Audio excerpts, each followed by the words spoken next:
AEW hits another Grand Slam tonight. We are live, man.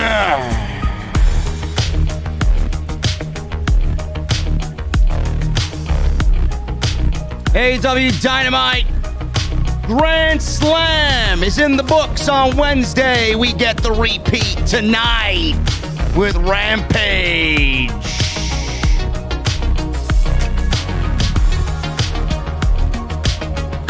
Minoru Suzuki teams with Lance Archer in a crazy main event against Jon Moxley and Eddie Kingston. The Super Click is already asking for the Trios Championships. Roman Reigns on the SmackDown side of things. Is he being overexposed? He went one-on-one with Montez Ford tonight. And Becky Lynch continues to be absolute cringe in this forced heel turn going into Extreme Rules. Ladies and gentlemen, I got your AEW news and rumors coming out of Wednesday. I got your Dynamite post-show Rampage SmackDown. I don't know what I'm talking about, but we're live. It's late, and this is off the script.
What is going on, guys? Thank you so very much for joining me right here on Off the Script.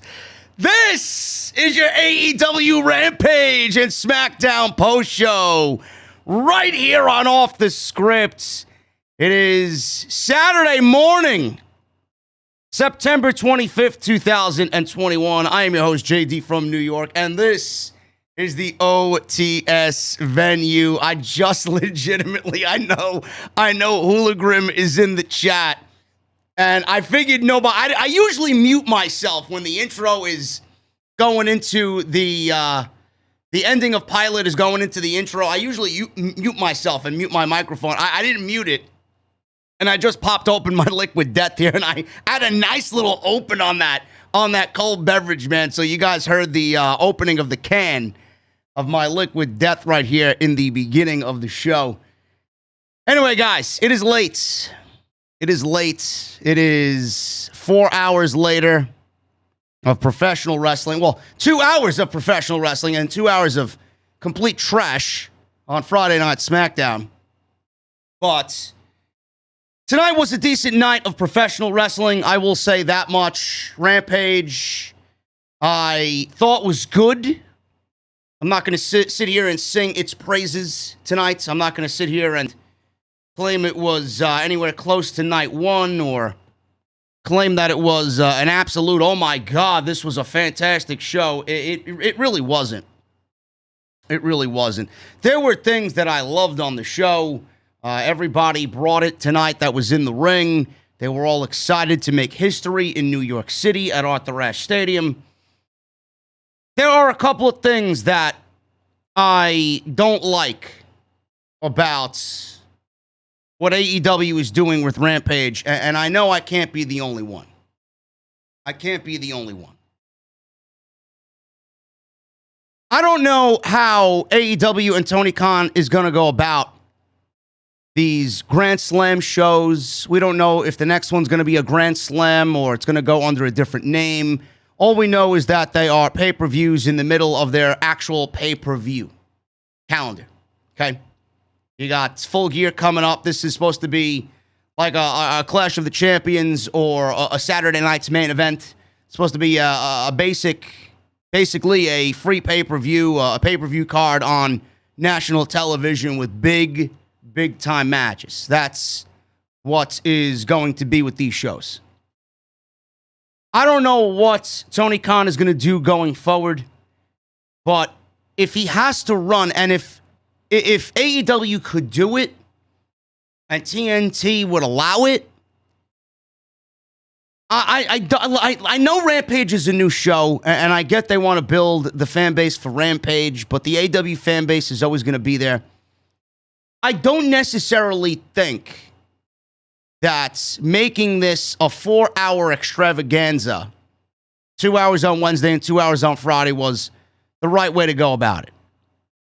And there's a part of me that wants to sit here and tell you that the show was off tonight. There was a part of the show that was missing for me.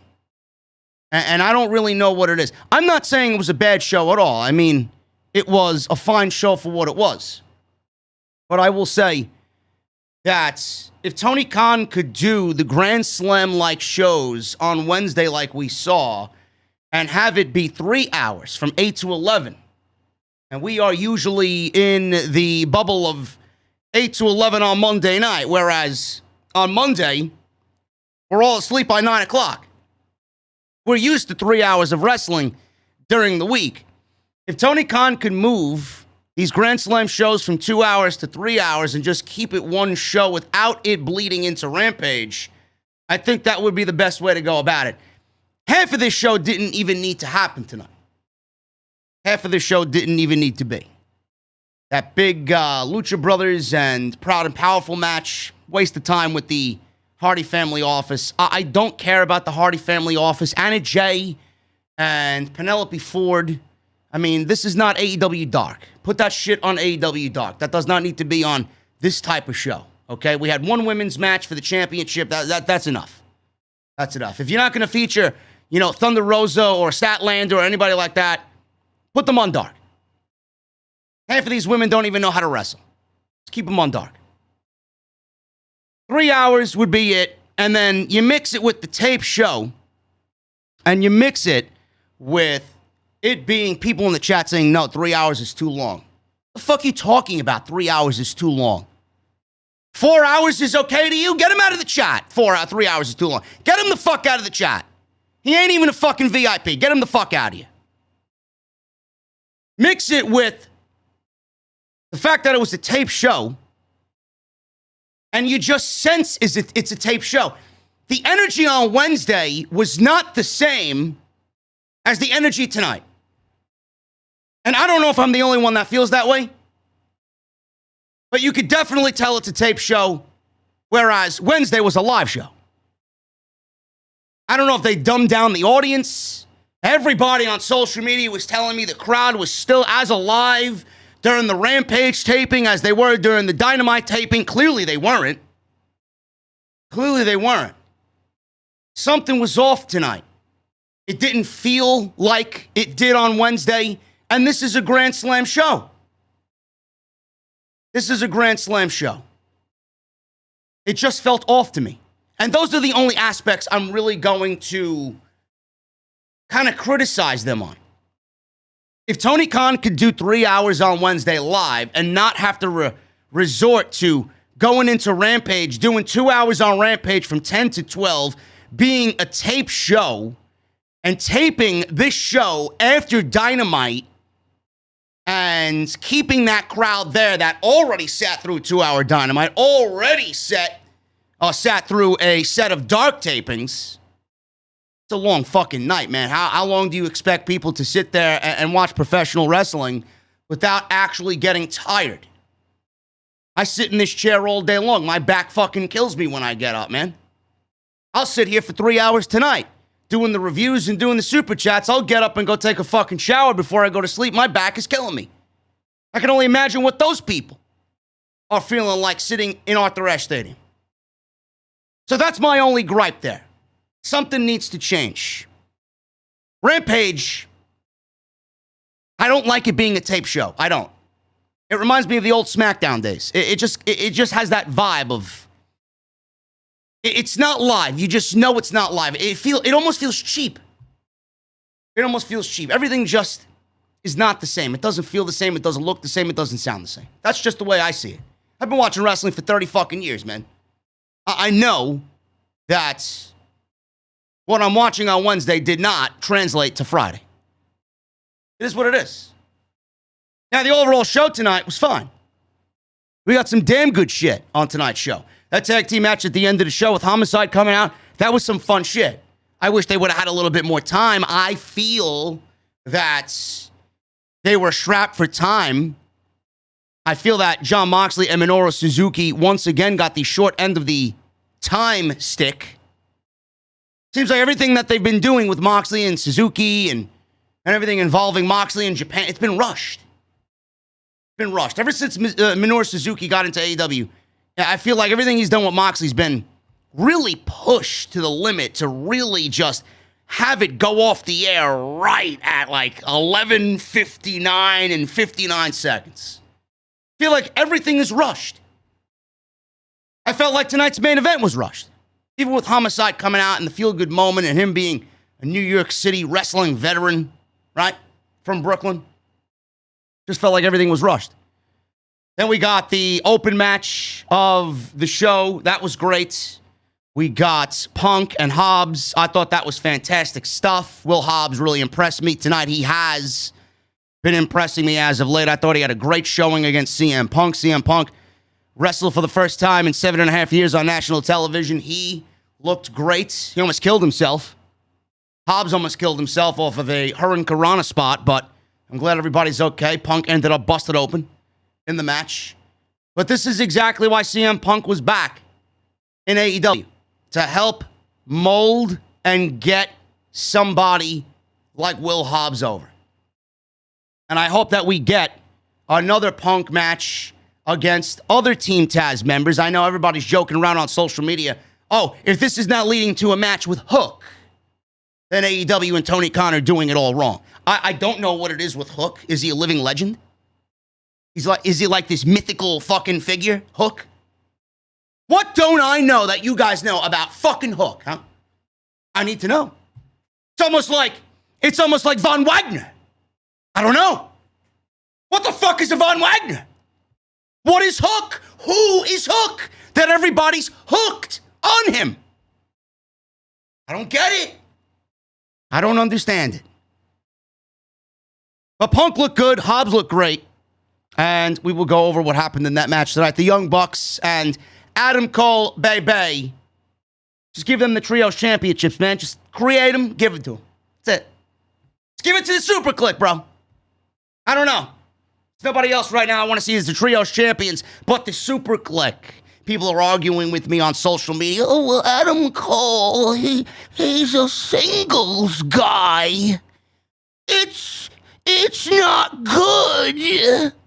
You gotta have him be a single. Oh, I'm sorry. AEW doesn't have enough at the top of the fucking card. You want Adam Cole to get lost in the shuffle. Okay, I'm glad you're not booking the show. They went up against Christian Cage, Jungle Boy, and Luchasaurus of Jurassic Express. That was a great match, fun match. We'll go over that. And then we got the 8-man tag with the Hardy Family Office. Proud and Powerful, my boys in Proud and Powerful, Santana and Ortiz. And they team with the Lucha Brothers. That is eventually, inevitably, going to be the tag team title feud that I cannot fucking wait to see. If you thought the Young Bucks and the Lucha Brothers was war, wait till you see Proud and Powerful and the Lucha Brothers for the tag team championships, man. You know what's going to happen. You know what's going to happen. So we're going to go over Rampage. We'll talk about Rampage first, and then we'll talk about SmackDown, being that Rampage was the most, I guess, important show of the evening. SmackDown sucked. I thought SmackDown was brutal tonight. I didn't like anything outside of the Naomi stuff that they did with Sonya Deville. I thought that was really good stuff. And then Roman Reigns versus Montez Ford tonight in the main event. That was a fine main event. I just don't think that Roman Reigns needs to A, wrestle, and B, beat Montez Ford when Montez Ford and Angelo Dawkins have a tag team title match on Sunday at Regular Rules. I don't see the point in that. So we'll go over SmackDown as well. Becky Lynch continues to force a heel turn that is not entertaining whatsoever. Seth Rollins is really finally hitting his stride, and I'm enjoying Rollins more and more, man. It may finally happen where we don't shit on Mr. Becky Lynch. So we'll talk about what he said. Edge is going to be back. Extreme Rules is this Sunday, as you guys know, or maybe you don't know. Extreme Rules will be live on the WWE Network. And there are only 6 matches announced from what I am seeing. 6 matches announced for Extreme Rules. It may be a quick evening of Regular Rules. So we will go over that as well. We got a loaded show tonight. Plus, we have some news coming out of AEW. And I got some Rampage news and notes. We got AEW reportedly introducing a TBS championship. I got reasons why Daniel Bryan. I keep calling him Daniel Bryan. I know I'm not the only one that's fucking just stuck calling him Daniel Bryan. Bryan Danielson versus Kenny Omega. Why it opened Grand Slam on Wednesday night. And I know Jesse's been asking. He's probably going to be listening to the show in the morning as he was with family tonight. Reason why Jake Roberts hasn't been with Lance Archer. I got the news on that. So we'll go over all of that stuff and break down these shows tonight on Off the Script. I want to thank you guys for joining me. I know it's late. I know it's 12:30. It may be a little bit later somewhere where you guys may be watching me. If you guys are in the UK, it's what? 5 o'clock, 6 o'clock in the morning. It's a late fucking time, man. It's a late time. I don't want to be here at this hour. I don't want to be sitting here live on YouTube at fucking 12:30, but here I am. I got a job to do, and I got 1,800 in the venue waiting for my opinion on professional wrestling tonight. So I want to thank you guys for joining me here on the show. Hit that thumbs up. That's the most important thing to do right now, man. Hit that thumbs up. We got 476 likes. Let's try for 1,000 tonight. Let's show up in the venue. 1,000 likes is the goal tonight in the live stream. Super chats are open. The bar is jam-packed, man. Get those super chats in. Get your orders in. And we'll hang out at the end of the show. They'll be open for a little bit. So if you guys want to ask some questions, ask away. Super chats are open. If you guys want to join the channel, you guys can do that as well. You guys are having a blast with those new emotes. And I see a lot of OTS VIPs in the chat with those beautiful badges, man. It's a badge of honor in the venue. Whether you're a 1-month joining channel member or if you're 14 months, you got different colors to really individualize yourself. And the longer you stay joined to the channel, the more VIP status you get in the venue. So make sure you guys hit that join button down below. I would really, really appreciate it. We got 216 channel members. I'd love to hit 500 before the end of the year, man. That's my goal. That's my personal goal. 500 channel members before the end of the year. And we will be, I think, I'm going to get some more emotes made eventually. So make sure you guys do that. You got some cool ones to have fun with. And I appreciate you guys hanging out tonight in the chat and in the venue. Make sure you follow me on social media at JD from NY206. That's Twitter and Instagram. Hit that subscribe button down below. Turn on the bell for all notifications. Again, hit that thumbs up. If you guys want to support the show in other ways, variety of ways to do that. Patreon.com/JD from NY206. Great way to support the show. Go check out all the other videos that you might have missed on the channel. There's a ton of shit that you guys can go and check out. That is live on the homepage right now. And make sure you guys check out my sponsor for today's show, Audible. We are back with Audible. audibletrial.com/scripts. You guys can sign up for free. 30 days to be exact. 30 days free. You're going to get one free audiobook when you sign up.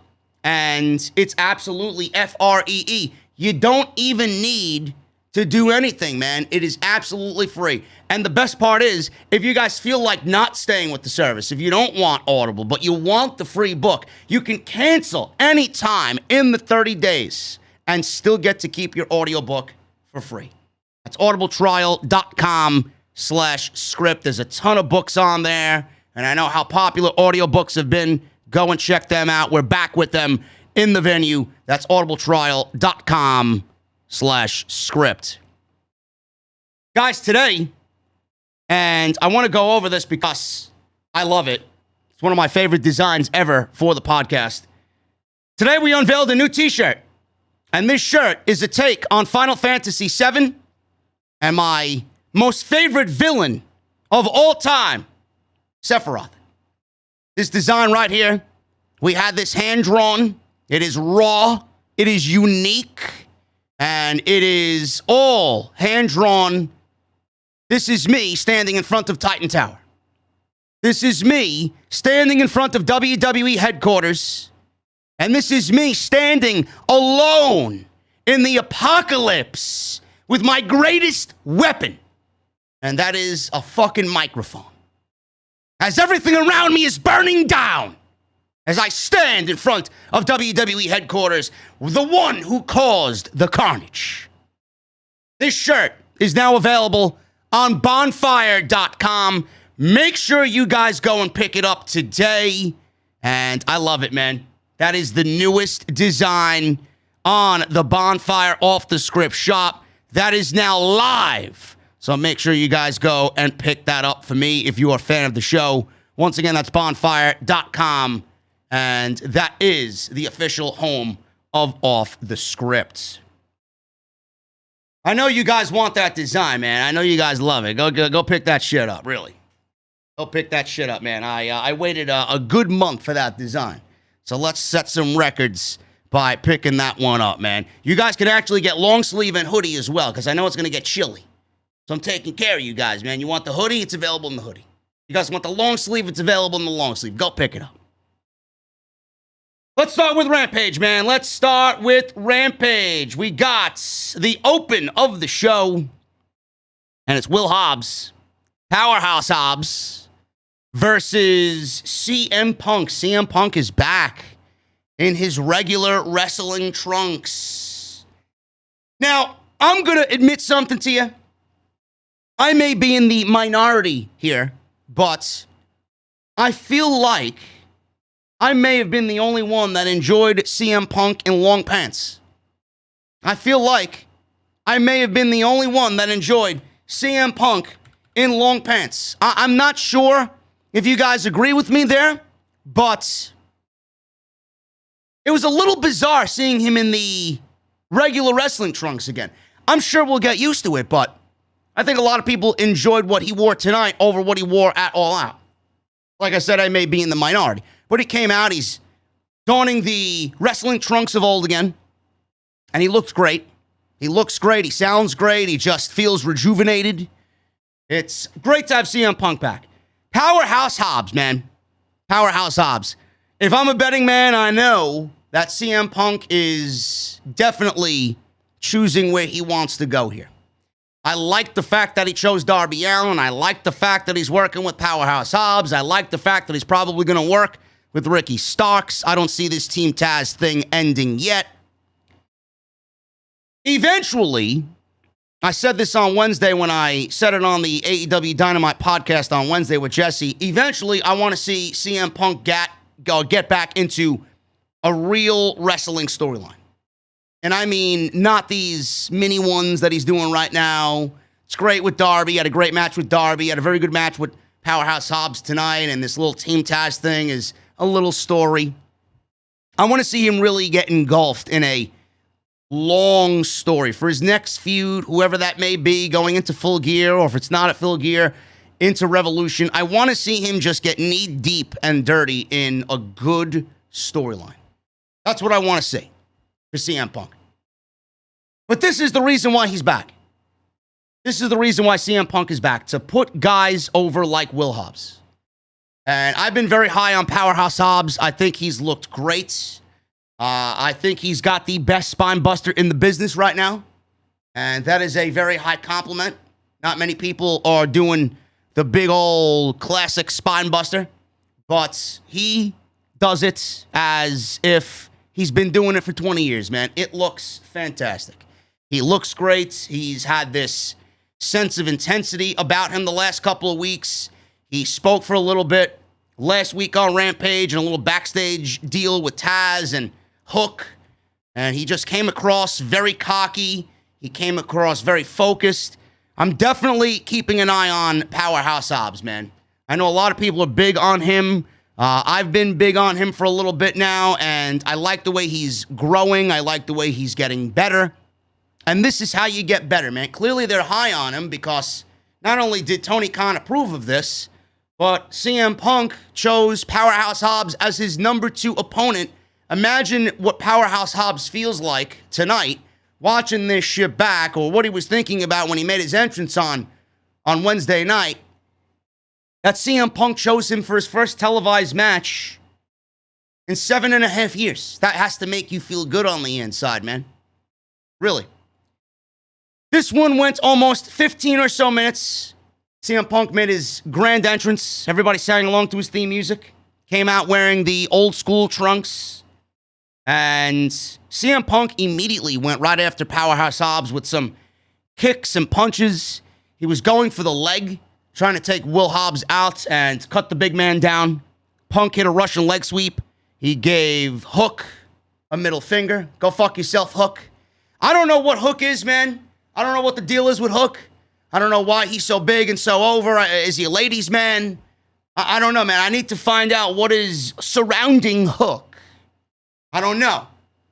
Like I said, he's in the same camp as Von Wagner. What the fuck's Von Wagner? Who is Hook, man?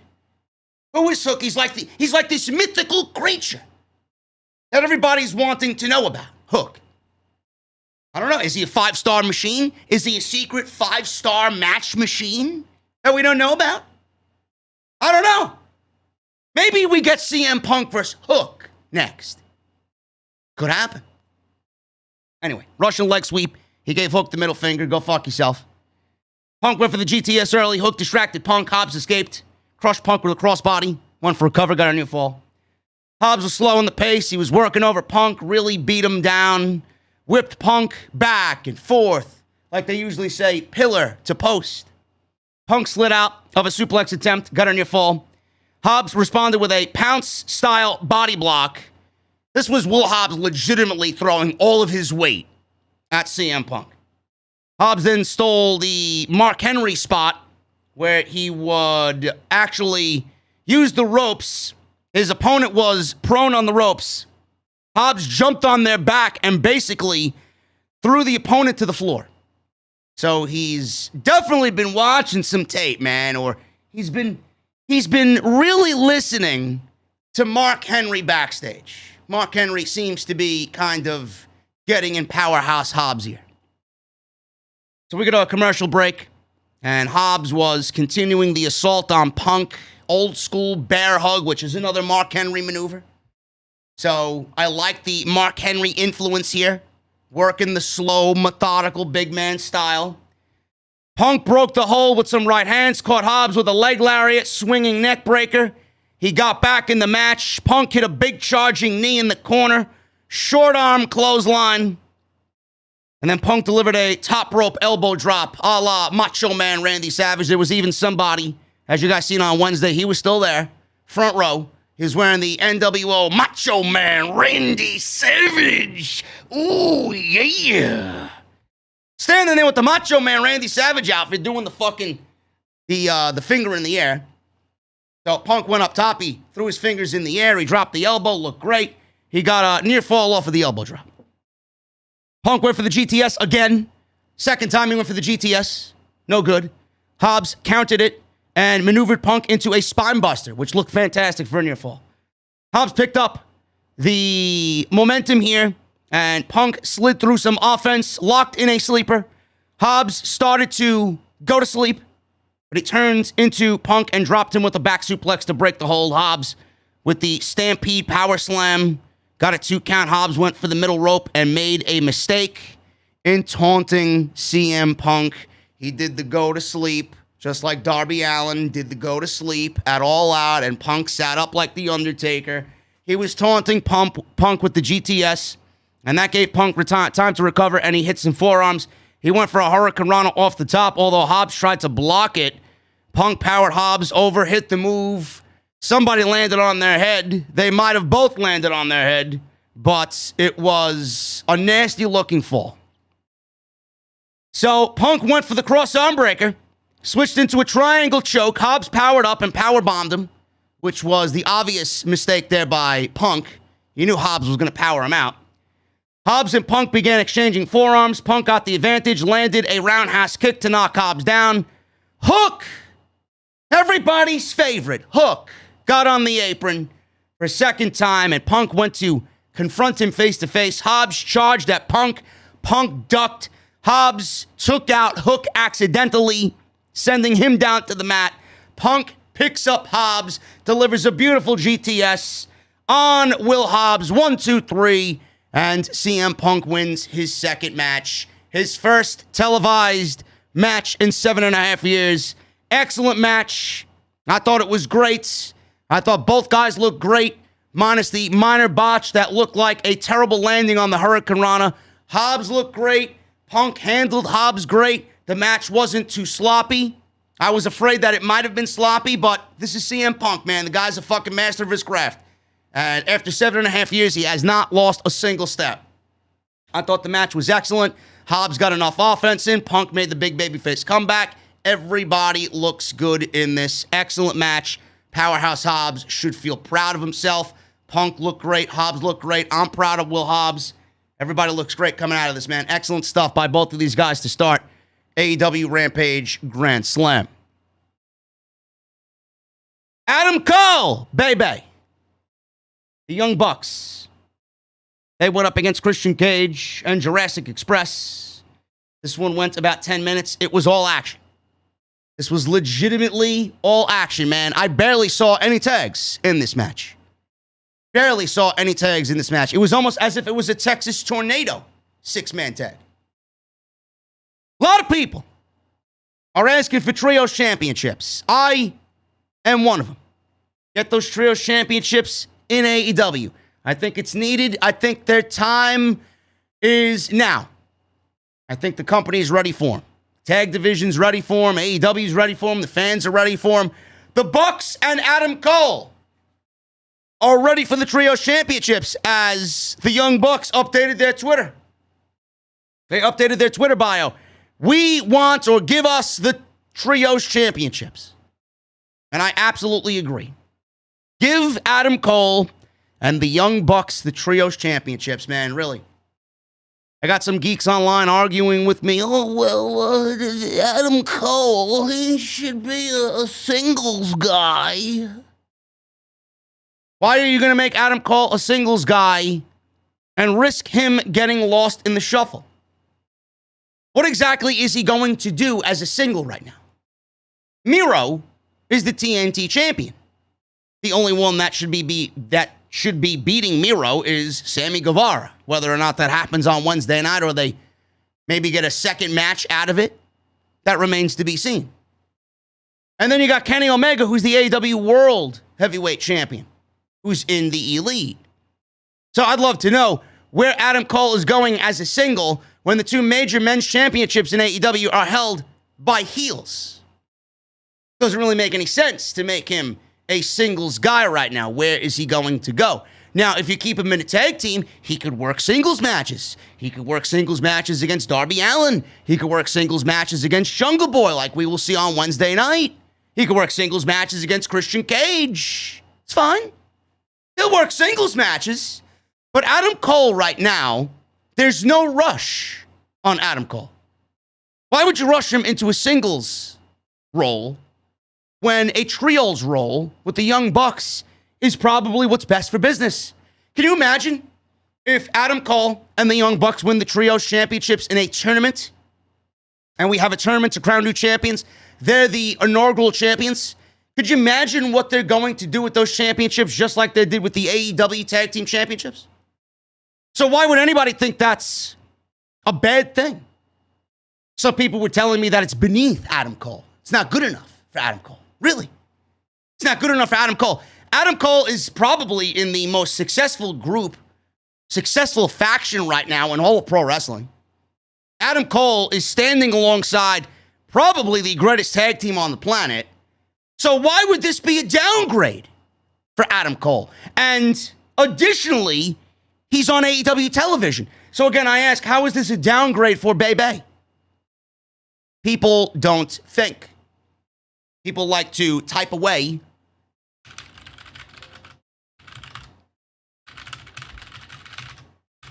They like to type away at me on social media, and then they don't think about what they are typing and talking about.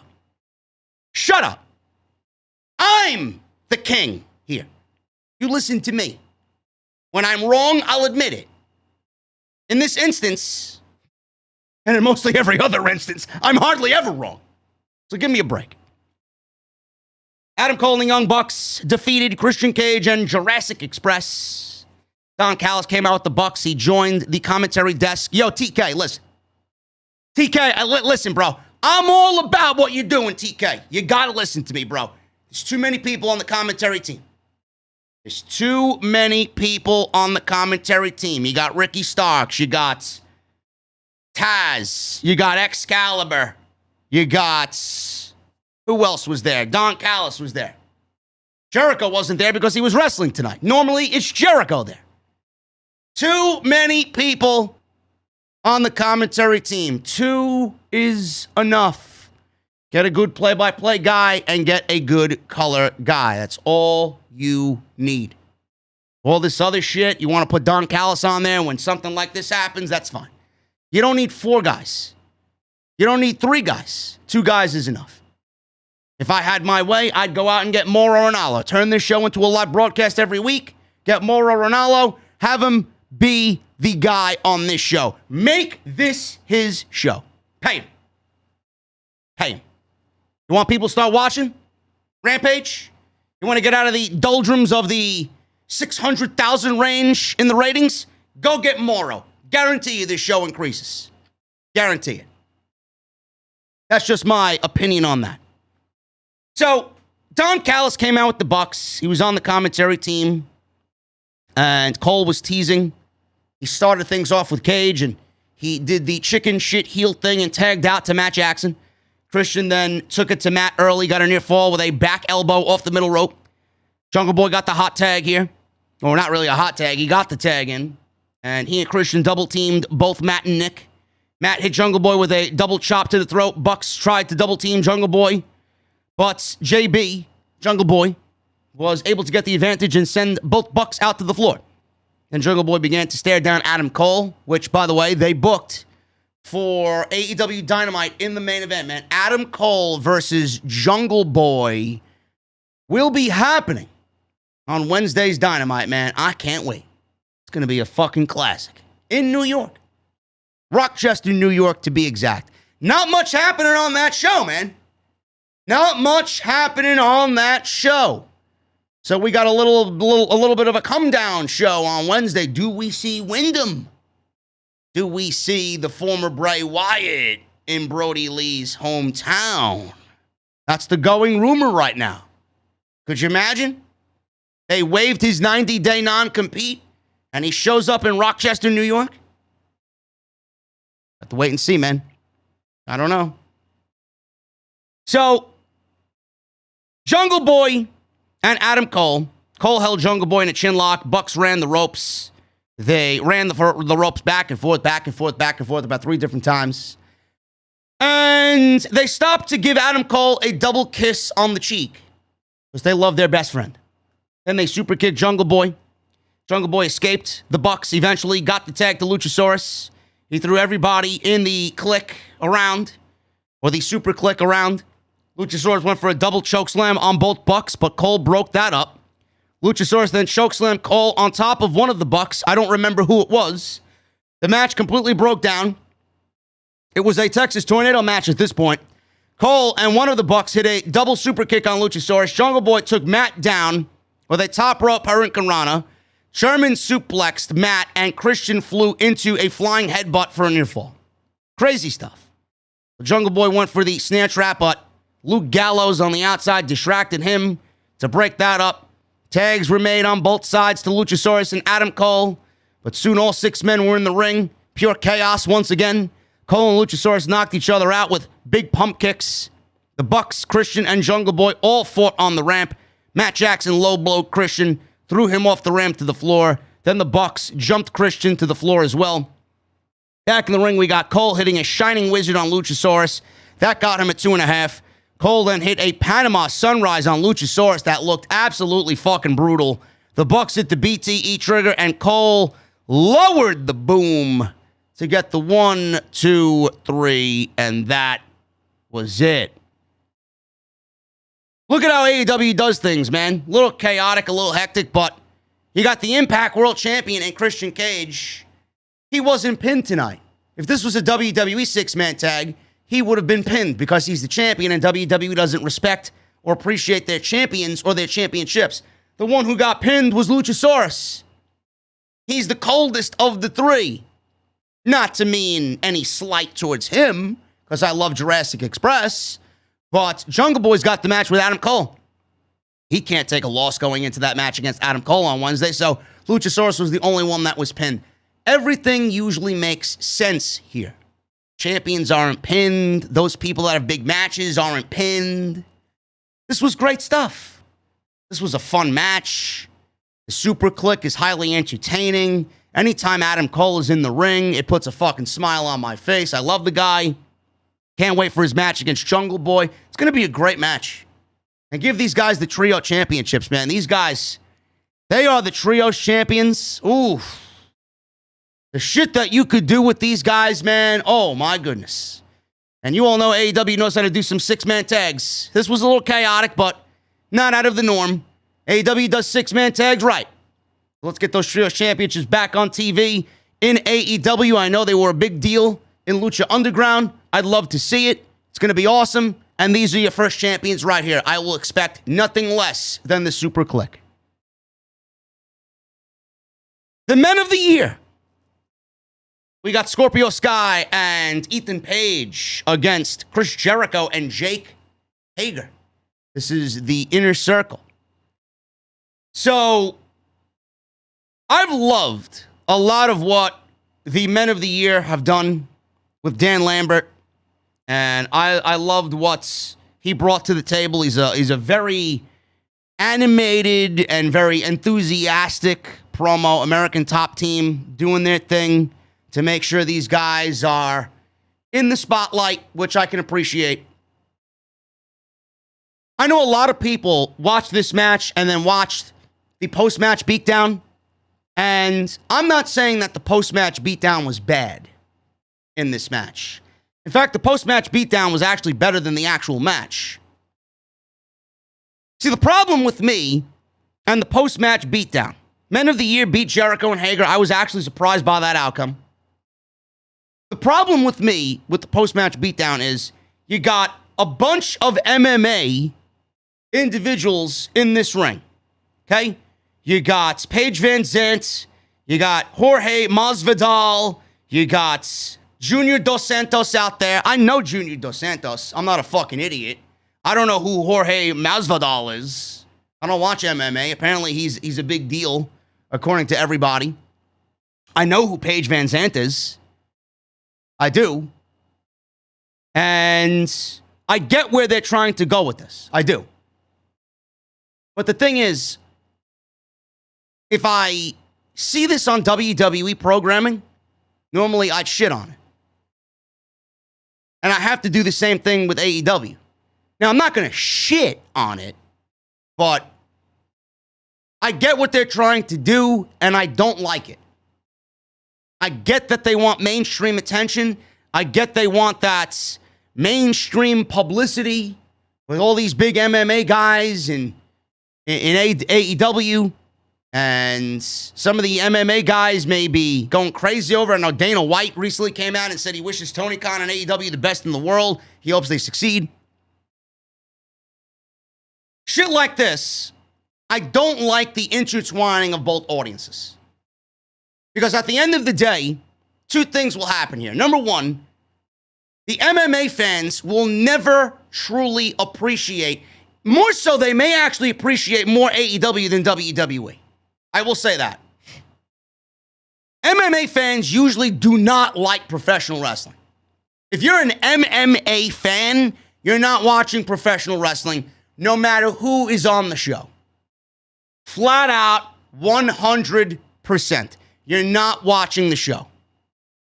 Number two, with all these guys there, and I say this about WWE, I said this about Bad Bunny, said this about anybody else that WWE's brought in. Fucking, what's his name? One of the fucking boxer guys, right? The Jake Paul. Logan Paul. They brought them in. They brought them in for WrestleMania. They continued to bring them in for SmackDown appearances. That's a cheap grab at their audience. That's a cheap grab at an MMA audience. That's a cheap grab at the Puerto Rican audience, the Puerto Rican demographic with Bad Bunny. How many of those people are going to sit there and remain watching the show? Most of these people, you may know them because you may dabble in both sports. I don't.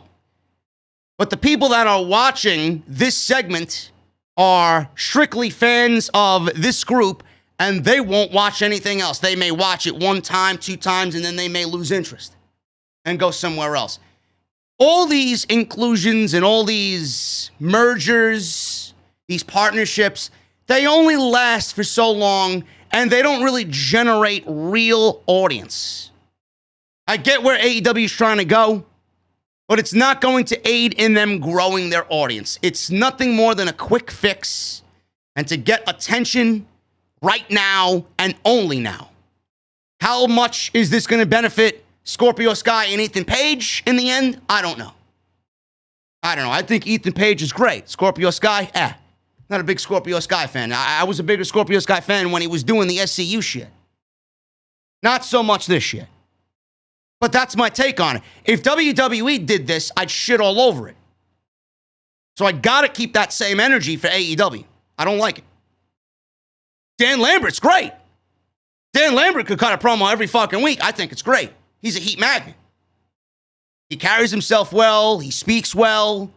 He gets under people's nerves very well. But other than that, circling him around with MMA guys, I don't think that's really going to do anything for anybody. You know, the only guy that really transcended MMA and really made it and did that true crossover and was just fucking, oh my God, you gotta fucking watch him. It's Brock Lesnar. Ken Shamrock was fucking great. I love Ken. Ken Shamrock was one of my favorite during the Attitude Era, man. But Brock Lesnar was that one guy. Everywhere he went, you just kept your eyes on him. MMA, I watched every fucking one of his MMA matches because he was a pro wrestler through and through. Pro wrestler first, MMA guy second. But I watched every one of his fucking matches and I rooted him on every time. I was a big Ken Shamrock guy. Other than that, it's very difficult for the MMA crowd to get involved with the wrestling crowd and vice versa. There's just no level of respect there. Now, this AEW crowd is different. They may like it. Some of them might not like it. I'm one of those people that doesn't like it. I don't. Dan Severn was another one. He was fucking great. Dan Severn was awesome, man. I remember him back in the day. He was fucking awesome. He could have been so much more if WWE knew what the fuck they were doing. Really. But this was fine. And the right team won. If you really want to get behind Men of the Year, and they're putting a lot of effort and energy into this American top team, they needed to go over. So we got a picture-in-picture commercial break. Hager got a hot tag after Jericho was being beaten down. He ran wild on Paige and Sky until Paige tripped up Hager on the apron, then flew off the apron to the floor with a shoulder tackle. They were back in the ring. Sky was wearing down Hager with a chin lock. Sky hit a chop block on Hager's knee, tried to take the big man out. Hager came back with a clothesline on Page. Jericho and Sky got hot tags. Jericho back in, hit a springboard drop kick to knock Page off the apron.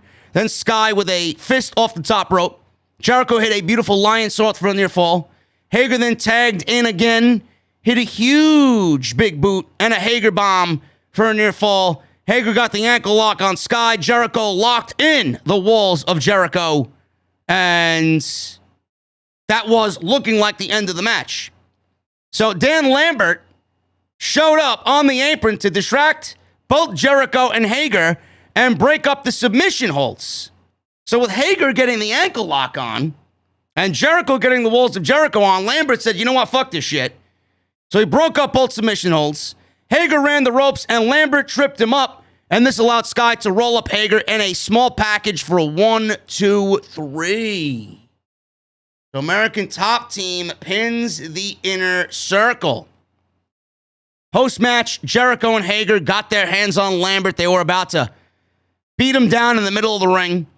And then from the crowd, America's Top Team surrounded the ring and Jericho and Hager. It was a numbers game. It was only 2 guys against all of American Top Team. Paige Van Zandt worked over Jericho's face with some brass knuckles, punches to the gut, and then Jorge Masvidal hit a running knee that absolutely fucking obliterated Chris Jericho, that ended up leaving Jericho busted open, laying in the middle of the ring. That was some really great stuff. That was actually better than most of this match. But I'm not really digging it right now. I'm digging Dan Lambert. I like Ethan Page. All this other MMA shit, I'm not a big fan of. I apologize if you guys don't like that, man, but it is what it is. That's just my take on that. We got a $100 super chat in the live stream chat tonight. And this one's coming from Ani with a $100 super chat. Keep it going, JD. Your reviews are entertaining and fun. Both Wednesday and tonight were entertaining. FYI, Magic Spoon is great. I'm glad you promote such healthy products. Look at that, man. Ani is on the Magic Spoon shit, bro. MagicSpoon.com/scripts. Go get yourself some damn good cereal in the morning, man. Stop eating that shit. MagicSpoon.com. Ani, thank you for the 100, brother. That is a lot of money. I appreciate you being here at such a late hour, man. It's 1:05 Eastern in the morning. I appreciate you guys very, very much. Continue to get those super chats in. We'll hang out at the end of the show and go over them all. The Lucha Brothers, proud and powerful. They defeated Private Party, Butcher, and Blade. This was crazy. This was 5 minutes of non-stop action. I would have not put this on the show. This is one of those things that did not need to be on the show. This could have been saved for a Dynamite. This could have been saved for something else. It didn't need to be on Grand Slam. I would have factored in the Lucha Brothers somewhere. I would have factored in Proud and Powerful somewhere. I would have given Proud and Powerful a 2-on-2 tag team match if you wanted to get them on the show, being that this was New York City. The Lucha Brothers didn't need to be there. Miro was there in some way, but he didn't wrestle, right? They didn't need everybody to be on this show. They didn't. And this match didn't need to air. 5 minutes, the Lucha Brothers and Proud and Powerful win. So we go to commercial break. Santana and Ortiz are double-teaming Blade. Private Party got the tag in, and Cassidy hit a crazy neckbreaker stunner on Santana. That House of Glory shit right there, man. House of Glory's back November 12th. Can't wait. He and Solomonster behind the booth again. Gonna be awesome. Penta got the tag in and took out Cassidy. Butcher came in, took out Penta. Phoenix hit the hook kick on Butcher, and then got a pump kick from Blade. Blade followed up with a flying clothesline, and both guys were down. So he took himself out, and he took Phoenix out. Mark Quinn went for a shooting star press on Santana, but Santana avoided it. And the Lucha Brothers hit the Fear Factor on Quinn. Santana and Ortiz followed up with the street sweeper, and Santana got the pin on Mark Quinn. All action. It did not have any chance to breathe whatsoever. And Santana and Ortiz get the win in their hometown of Queens, New York. The one thing I'm excited about, man, and I tweeted this on social media, the one thing I'm excited about is this eventual Santana Ortiz Lucha Brothers tag team title match, man. Oh my goodness. I don't think you guys know the amounts of brutality we will see with these two teams. If what they did in Impact is any indication, if what they did, and I was behind the booth with Solid Monster, if what they did in House of Glory is any indication, and Phoenix was hurt when Penta was wrestling Santana Ortiz. He teamed up with Sami Callihan, which was even worse. If what they did in House of Glory is any indication, this is going to be a fucking war. I can't wait. I don't think AEW's ready, to be honest with you. If you thought the Bucks and Lucha Brothers were a war inside a steel cage, wait till you get these two teams in a ring together. You know, when I interviewed with Big Hodge, Santana and Ortiz, I asked them both the same question because I wanted to see where both of their minds were. This was with the Critiques and Connoisseurs project that Jason and I have. It was with Critiques and Connoisseurs. We both had drinks with Proud and Powerful, peanut butter whiskey, and then some Jameson cold brew. You guys can actually go catch that on YouTube.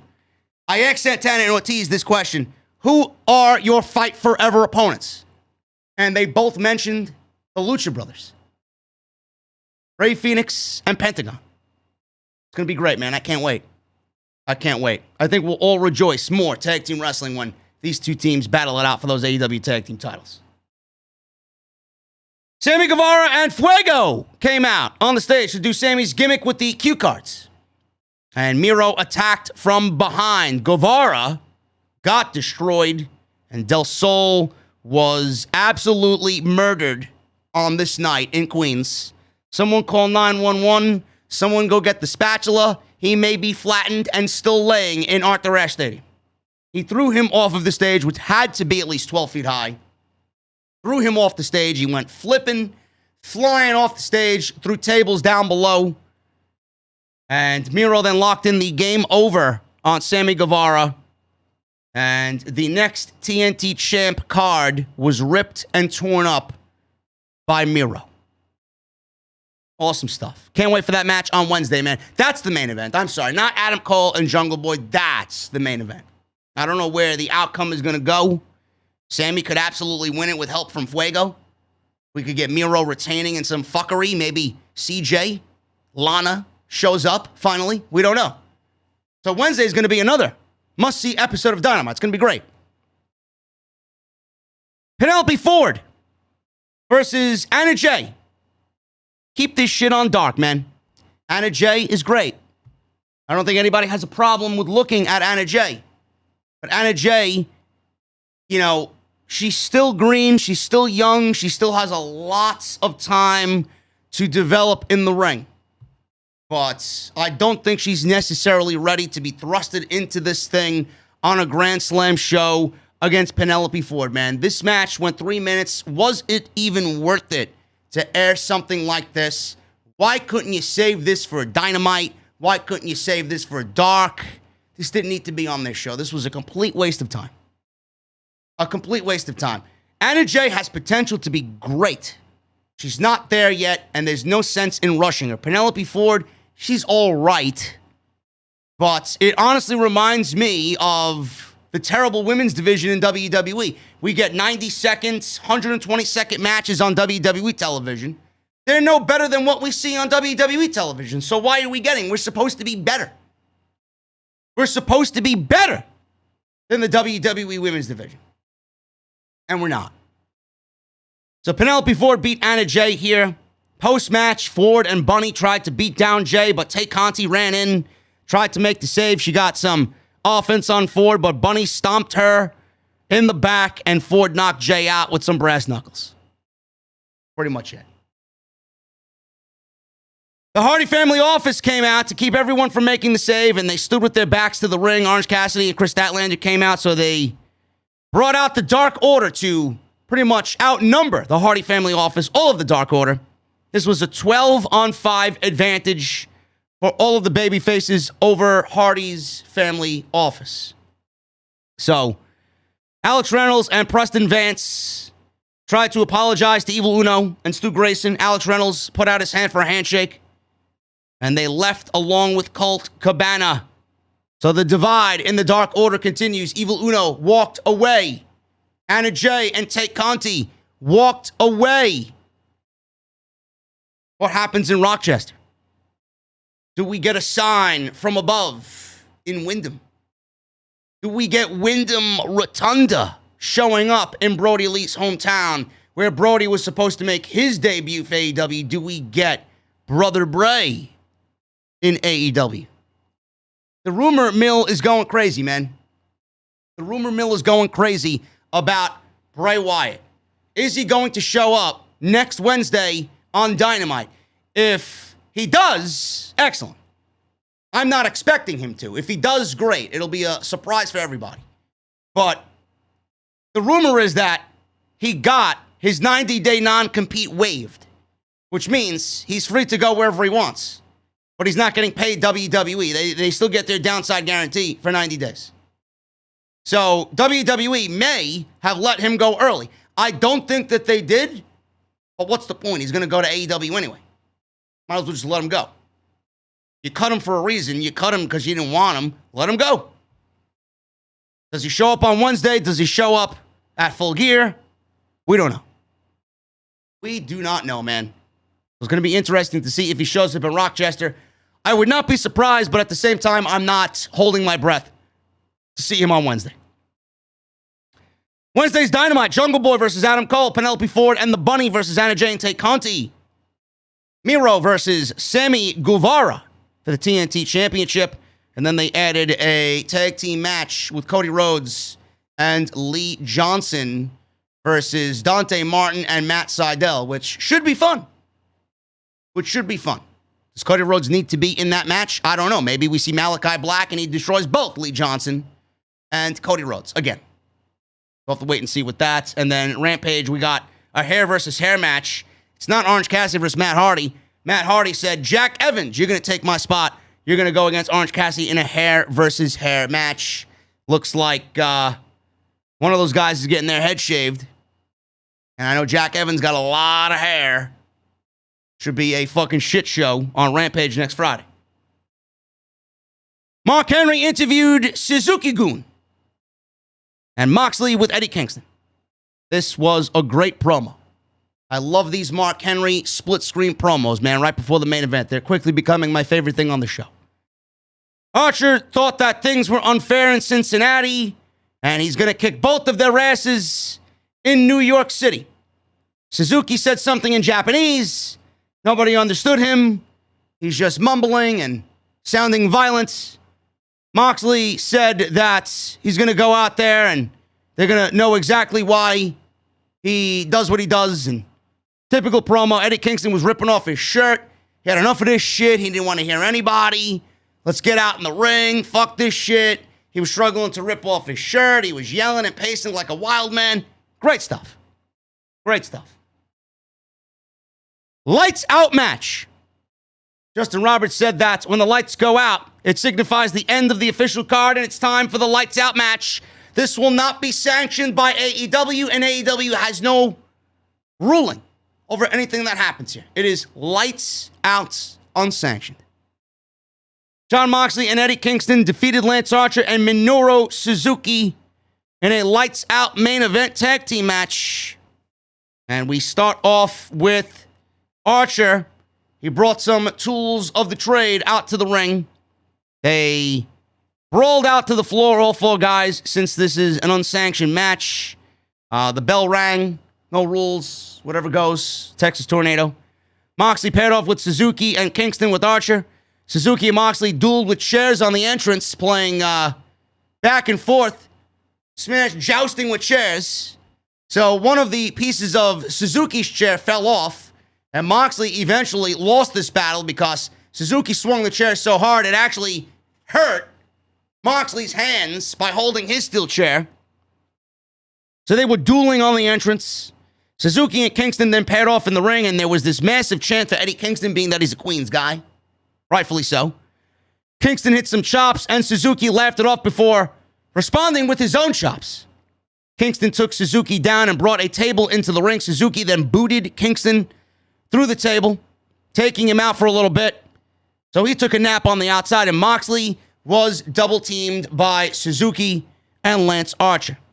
Archer dropped to the floor and found 4 AEW young boys just standing about, waiting to clean up the mess here, and he took them all out.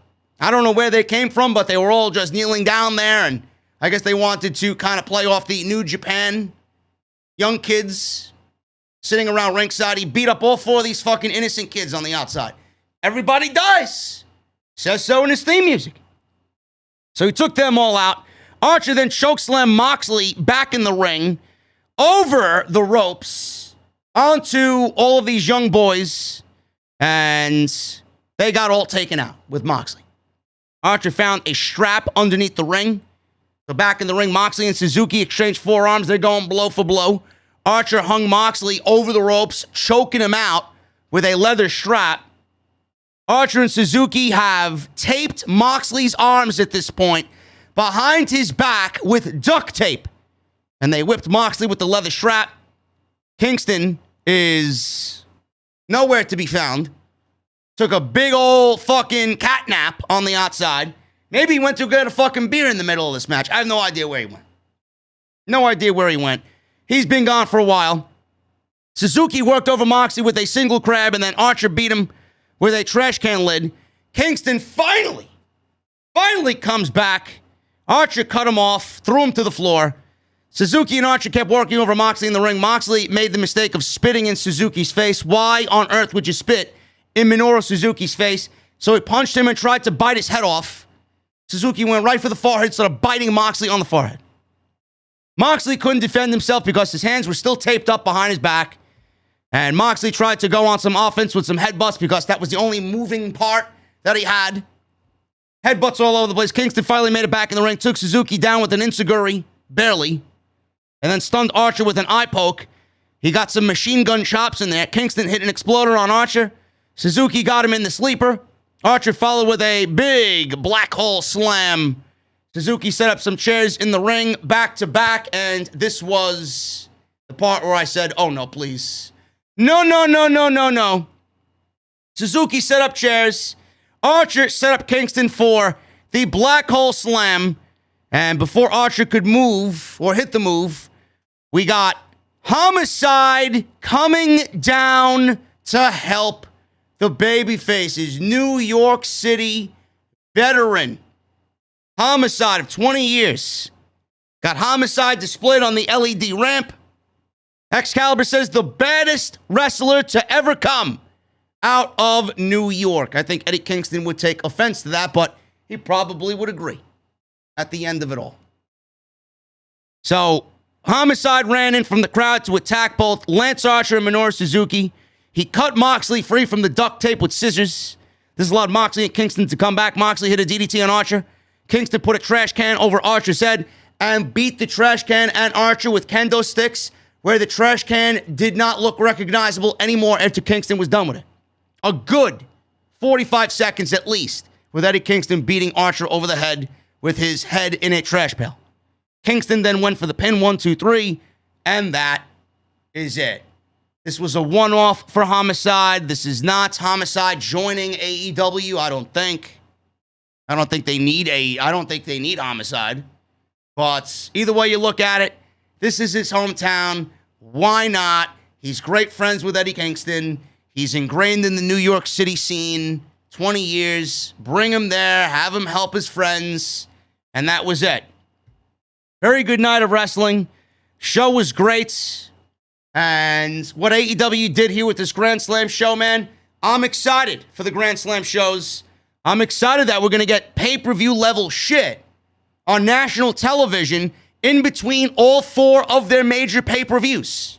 This is excellent stuff, and this was history once again made by Tony Khan and AEW. Can't go wrong, man. Great night of pro wrestling on Wednesday night.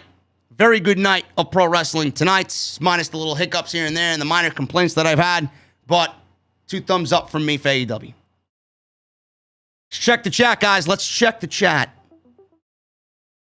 We got 1,800 in the venue. I know it's a long night.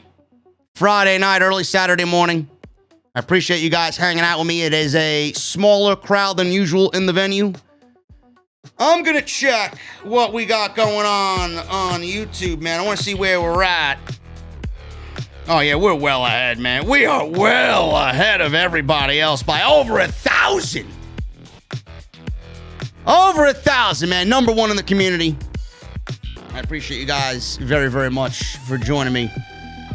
Follow me on Twitter, man, at JD from NY206. That's Twitter and Instagram. Hit that subscribe button down below. Turn on the bell for notifications. Go check out all the other videos that you might have missed on the channel. Off the Script, episode 392 is going to hit your sub boxes tomorrow afternoon at 5 p.m. Go get your new Off the Script merchandise, man. We got the new t-shirt now available on bonfire.com. Make sure you guys go pick that up. I would love to hit the goal. I set a very lofty goal, man, of 30. You guys can hit that overnight if you want. If everybody in this chat bought a t-shirt, we'd have our goal tonight. Go get your t-shirt, man. All hand-drawn to take on Final Fantasy VII and my favorite video game character and video game of all time. Go pick it up, bonfire.com. And make sure you guys hit that subscribe button down below. Turn on the bell for all notifications. And please hit that thumbs up, man. We at 800 likes right now. Let's try to get to 1,000. There's 1,800 in the venue. Let's try for 1,000 tonight in the live stream chat. If you guys have not hit the thumbs up, please hit that thumbs up. And the super chats are open, man. Get them on in. We'll hang out at the end of the show. Also, today's show sponsored by Audible, audibletrial.com/scripts. Make sure you guys get your free audio book and 30 days of their service. You guys can cancel anytime. That's audibletrial.com/off. Or just /script, not off the script. The old link was off the script. It's audibletrial.com/script. I got to get used to it. I changed it. I shortened it for this second go around with Audible. We got SmackDown. We got SmackDown, man. SmackDown was not good. SmackDown was not good tonight. Thank God for 2 hours of Rampage. I'll tell you that. But SmackDown tonight, man, SmackDown opened up with Becky Lynch. Becky Lynch came out to a babyface reaction. She came out to a babyface reaction, man. And I said this on social media. You know, people think I'm a Becky Lynch hater now. But I look at Becky Lynch and I just look at her trying so hard to play a heel and have people dislike her in this role against Bianca Bel-Air. She comes out, she's wielding the championship and waving the championship around, and she's listening to all the cheers come her way, and then she wants to pretend she's a heel. Like, nobody's booing you. Nobody is booing you. At all. So why are you trying so hard? So they showed a little girl holding up a big-time Bex sign. Yeah, that really says heel. Let's show the little girl in the fucking Philadelphia crowd holding up a big-time Bex sign. Some heel you got there, Miss Lynch. She came to the ring, and we got Becky Lynch saying she wasn't sure why Knoxville was celebrating Bel-Air last week. I wasn't sure either. She said she wasn't sure what for. Perhaps for making it out of that town and succeeding. She said herself that she is succeeding, and she has succeeded at having a baby, winning the WWE Women's title in her return match in less than a minute. She said Bel-Air tried to assert her dominance unprovoked by grabbing her hand. She said that she had no choice how she responded. She said, greatness isn't made in the body, it's made in the mind. It's hit or be hit. So what choice did I have? She said she didn't want to embarrass her in front of her mom and dad and high school teacher. She said she is the better man. So she gave her time to recalibrate after her shameful, embarrassing defeat at SummerSlam. She said instead she goaded her into a rematch at Extreme Rules. Out comes Bianca Bel-Air. Fans were chanting EST, EST. Bel-Air was in the ring. Becky looked away and ignored Bianca. And then she nodded her head and smiled at the crowd because they were lightly chanting Becky Lynch's name. So we got an EST chant and we got a light Becky Lynch chant. So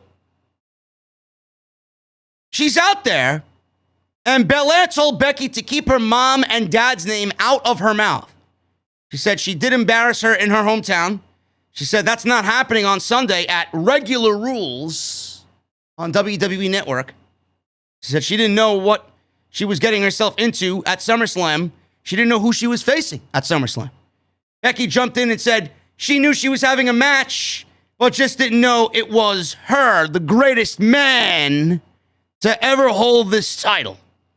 She asked if EST is just a catchphrase because she should be the EST at adjusting on the fly. Bel-Air listed her accomplishments while Becky was not looking at her and ignoring her, and said she accomplished it 1/4 of the time. She told Lynch to put some respect on her name. Becky got a little angered here. She yelled that Bel-Air had success only because she showed her how to be great. Bel-Air said she's hanging on to her 22nd win and 26-second win, and Sunday the story will be different. She listed all the things she is the EST at SummerSlam. Bel-Air offered a handshake. Becky slapped her and held up the SmackDown Women's Championship. Bel-Air then attacked Becky. Becky threw Bel-Air face first into the middle turnbuckle. Bel-Air came back with the KOD, the kiss of death. And she stood tall, holding up the championship on the Go Home segment of SmackDown for Sunday's Regular Rules pay-per-view. Becky Lynch is trying too hard to be a heel. It's not working. You can't have Becky Lynch play a heel, coming out with that theme music, getting cheered by that crowd, doing what she does. Then she hits the ring when her music dies down and then pretends to shit on her opponent, who's obviously a babyface. It doesn't work that way. It doesn't work that way. If Becky Lynch has to try so hard at being a heel, then she's not really a heel. If the fans wanted to boo Becky Lynch, they would have every right to boo Becky Lynch, and they would have right reason to boo Becky Lynch. They don't. They don't. I look at Tommaso Ciampa. I look at Tommaso Ciampa on the glory days of NXT when he had come out and he had no theme music, and that man was showered with booze. That was his theme music. He walked up in Full Sail University, right to the front row, and he would look at NXT grandma, and he would look at her in the face, and she would laugh him off. This guy was a fucking asshole to everybody. And he played it off even when he was in public. That man was a fucking certified villain in everything he did. It was easy for that crowd to boo him, and he loved every minute of it. He didn't have to do anything. He didn't. He spoke mostly with his actions. But Tommaso Ciampa was one of the greatest heels that this company has seen in that time period. He didn't have to do shit. He walked out there and all of those boos came raining down upon him. Effortless did Tommaso Ciampa work at being a heel. Rolled right off his chest. Becky Lynch is trying new things. She's trying to throw down with Bianca Bel-Air. She's trying to say whatever she can to Bianca Bel-Air. She's trying to put down the crowd. Meanwhile, she comes out with the theme music and people are cheering her. People are still cheering her. They don't know what the fuck to do with Becky Lynch. If she has to try so hard at being a heel, she's not really a heel. And if she has to try so hard to be a heel, I honestly think it's time to admit that this experiment is a failure. It's a failure. You don't have to try so hard at all. It should come naturally to you. The way she speaks is not a heel. The way she carries herself is not a heel. The cringe shit that she does is not heel. They're not booing her because they don't like her. They're booing her because she's cringe. And the other people are mixing in cheers with the people booing her because she's cringe. And this is not Becky hate. This is just the way that it is. And with Bianca Belair standing tall in this segment, getting the KOD on Becky Lynch, do you honestly think Becky Lynch is losing this championship on Sunday? She may very well lose the championship, but I don't see what the point is by giving Bianca Belair the championship now on Sunday after what they did to her at SummerSlam and all these weeks that we've gotten after SummerSlam. What good did losing the match do for Bianca Belair, only to take the belt off of her to give it right back to her on Sunday night? What happened in between all of this that made Bianca Belair look any better than she did walking into SummerSlam? Nothing. Nothing. She has not looked any better at all. At all. I don't think Becky Lynch is losing that championship. I don't. WWE is in the desperation phase right now. WWE is getting hammered by Fox. Fox is upset. It was reported today that Fox is very unhappy. There is a huge disconnect between WWE and Fox. Fox is paying $1 billion for this subpar shit product. And they feel like WWE is not generating the ratings that they expected or they wanted. Nowhere near UFC-like ratings when UFC was on Fox. WWE only went, or Fox only went with WWE because they were live programming like UFC was. But they're not generating anywhere close to where UFC was in the ratings. Anywhere between a 1.8 and a 2.2 is where SmackDown usually resides. They're paying $1 billion for that? So what do you think they're going to do? They're going to have Becky run through Bianca. Bianca's going to settle into the mid-card somewhere. And then Bianca is probably going against maybe Toni Storm. That's who I would put her against, right? And then we have Sasha Banks come back, and she will probably end up feuding with Becky Lynch over the SmackDown Women's title. That's just my prediction. WWE needs big names. WWE wants big names. The draft is next month. I see Sasha Banks coming back. I just don't see Bianca Belair winning the championship. And Wrestling 101 says if the babyface goes over on the go-home show, which is now 48 hours away from Sunday's pay-per-view, then the babyface isn't winning shit at the pay-per-view. Becky Lynch is a failure of a heel character. You want a heel? Go study Tommaso Ciampa. Your Conor McGregor fucking cosplay isn't working. It's bullshit. It's not entertaining at all. Apollo Crews versus Shinsuke Nakamura for the Intercontinental Championship. I could ask 1,000 times over and over again why this match happened tonight, and I guarantee you nobody in WWE would give me a straight fucking answer. Apollo Crews, why does Apollo Crews deserve an Intercontinental Championship match? Has he done anything to show you that he deserves it? A. B. Who has he beaten? C. This guy's lost every fucking match that this guy's been in. So why are we getting this match tonight? Oh, that's right, because you can't book it on the pay-per-view on Sunday night. You got to do it on SmackDown. For whatever reason. Let's line up some quality opponents for Shinsuke Nakamura. You know who would be a quality opponent for Shinsuke Nakamura? Sami Zayn. They have history together. Wasn't Sami Zayn leading Shinsuke Nakamura and Cesaro and some make-believe group that they had going on. At one point or another, they were a little faction. They were a little team. Why not Sami Zayn versus Shinsuke Nakamura? Why not let's reward Sami Zayn with the IC title, man? Seriously.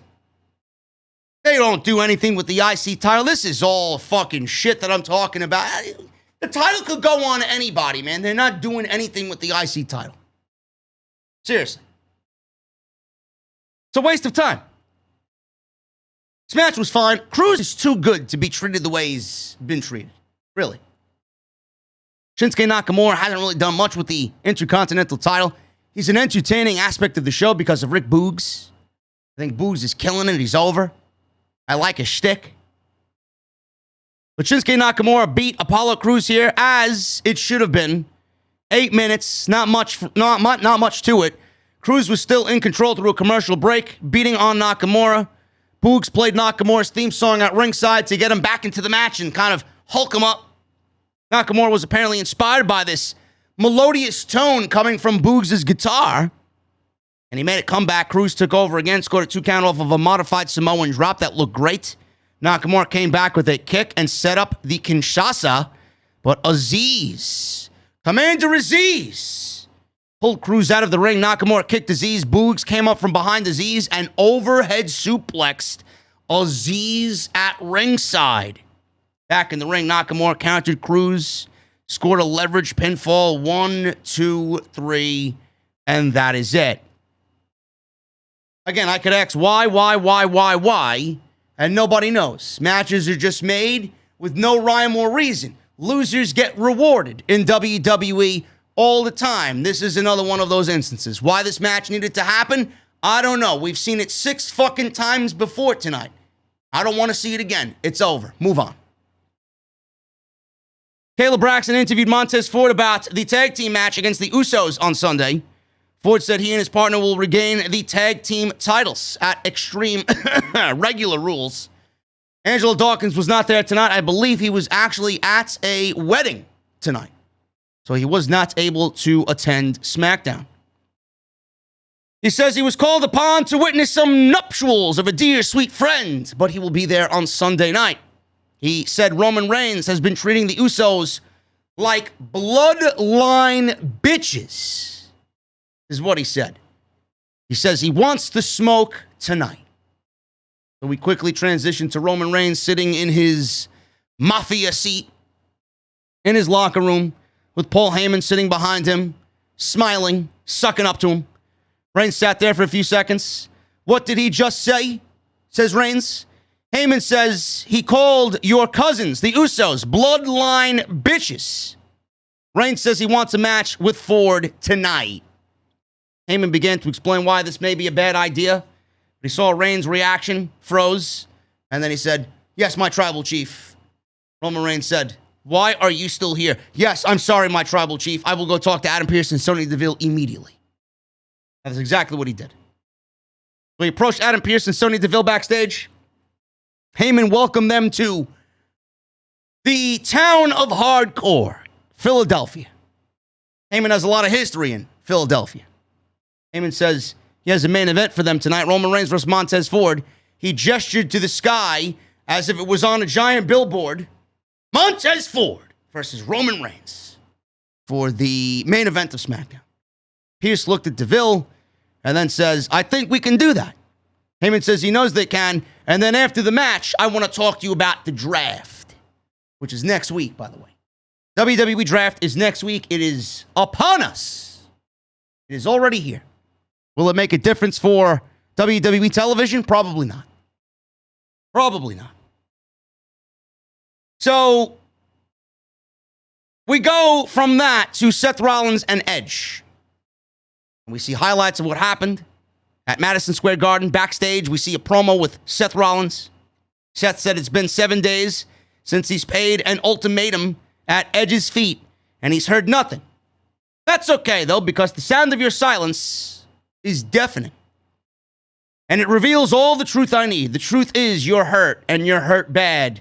He says he must be afraid to admit he is the reason he will never compete in a WWE ring ever again. He said that's mildly amusing to him, but it's not good enough. He says he wants an answer and he doesn't want to wait anymore. He said as a result, he's going to show up to SmackDown next week and crawl himself into the ring and look him in the eyes and tell him to the entire world and tell the entire world the truth that he is not Edge Light and he is superior to him in every single way and that he is the man responsible for ending his career. Rollins then says he can choose not to do that, but he will not be made into a liar. Rollins then said he will help him find where he sleeps, and he will beat those words out of him in front of his children and his wife. He got all sinister. He then laughed. He dipped in and out of this Two-Face-like gimmick, right? 1 minute he's sweet, 1 minute he's sour. He's like a fucking Sour Patch Kid, is Seth Rollins. And that was pretty much it. Rollins is doing some great work right now, man. Rollins is doing some really, really good work right now. And I could really appreciate him. His promo work is on point. His matches with Edge have been fantastic. And I said this last week, and I'm going to say it again. Edge is going to be back on SmackDown next week. Edge is going to be a part of the draft. Whether he gets drafted to Raw or not, I have no idea. But he will be on SmackDown next week, and we will get an answer to what is the next phase of this feud. The final phase, I hope. And Extreme Rules will have passed. Regular rules will have passed. And I honestly think they'll be booking this match for Saudi Arabia in October at Crown Jewel, which is the right way to go, because if the report from Meltzer is correct, Edge was going to sit out until the end of the year, going into next year. Nobody wants that. Nobody wants that at all. So if you're going to wait on Edge, then why continue this feud with Rollins? What is Rollins going to do in the meantime? Beat everybody else and then cut a promo on Edge every fucking week? So Edge is back next week, and he's going to get the match at Crown Jewel, which I honestly think is the right way to go about it. I really do. So I'm loving what they're doing here. I'm very excited to see a third match.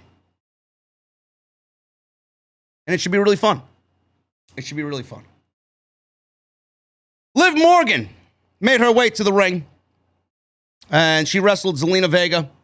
Liv Morgan versus Zelina Vega went 2 minutes. Vega actually got the win, and I was surprised, man. Miracles do happen, apparently, in Philadelphia. So Carmella was at ringside, and Morgan dominated the match for, 60 seconds. Until Carmella got up and distracted her at ringside. Morgan grabbed her by the hair. Vega hit Carmella from behind and gave her a code red for the 1, 2, 3, and that is it. Zelina Vega gets her first win since being back in the WWE. Awesome. Not really awesome, but she finally got a win, so she can no longer be called a loser on WWE television. Happy Corbin. We got a new talk show called Happy Talk with Happy Corbin. Exactly what this show needs, Bruce. Another fucking talk show. I don't know what creative is thinking in regards to this roster. What do we need? Vince asks, what do we need, Bruce? And Bruce yells, how about another talk show, Vince? What about Corbin? He's the hot thing right now. Why don't we do a talk show with Baron Corbin? Oh, Vince, that's a great idea. We could call it Happy Talk. That's a great idea, Bruce. That's good shit, pal. Give me a break. It's exactly what this fucking show doesn't need. Another fucking talk show. Happy Talk with Corbin. He's wearing a custom suit. Designer suit. He's got a limited edition Rolex. And he's sitting there with his top hat on, talking about dinner. Talking about Wagyu beef. Life is good, he says. He feels like whistling a little tune. He whistled poorly. He then went on and on and on about a great meal he had at a fine restaurant. Something with a truffle sauce or ravioli stuffed with whatever the fuck he was talking about. I don't know what the ravioli was stuffed with, but he made it sound good. I don't know where he ate, but he's talking about what he had for dinner at this fine restaurant. He's wearing this custom suit, $9,000 suit. He's got a $30,000 Rolex on his watch, on his wrist. And even the inside of this thing is amazing, he looks at his suit. Fans are chanting, "We don't care." He threw it to a video package of himself attacking Kevin Owens last week on SmackDown. Corbin says it brings him great joy to be that powerful. So he said, "My first guest on Happy Talk is me." Himself is his first guest on Happy Talk. So Kevin Owens comes out to interrupt. So we get a man dressed in all black wearing a hoodie, attacked him at ringside before he got into the ring. He uncovered himself, and Riddick Moss is now back in WWE. I know, you're probably asking, oh JD, who is Riddick Moss? All right, listen. Riddick Moss is an old product of NXT, an old product of Triple H's NXT. He was former tag team partners with Tino Sabatelli, who's no longer there. He got released in the last set of cuts. But Riddick Moss remained. So now they're pairing Riddick Moss with Happy Corbin. Corbin stepped onto the ring apron. He was applauding Riddick Moss in this beatdown on Kevin Owens. KO tried to fight back. Corbin joined in on the 2-on-1, whipped Owens into the ringside steps. Then they chokeslammed him on the steel steps, and they both laughed hysterically together. So now we got Happy Corbin and Riddick Moss as a team. I don't know.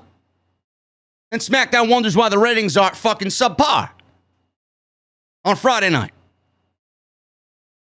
Kayla Braxton, found Montez Ford in the back again, asked if he regrets calling the Usos bitches. He sang no. He did not, and said the truth shall set him free. He said he doesn't like the locker room being scared what they do or say around the bloodline. He said he just wishes Dawkins was around to see what he'll do tonight against Reigns. We want the smoke. Nikki Trash was on this show against Natalya. Don't know why we have to get a combination of this match that we just saw on Monday, but here we are.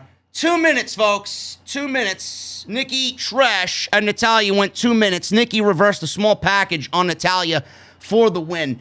What sense is having women's wrestling on the show if both matches don't even go a combined 3 minutes? Can someone please answer me this question? What is the sense of this being on the show if all you were going to give Nikki Trash and Natalya was 2 minutes? Does nobody have a problem with it? This is Johnny Laurinaitis. This is people power. People power.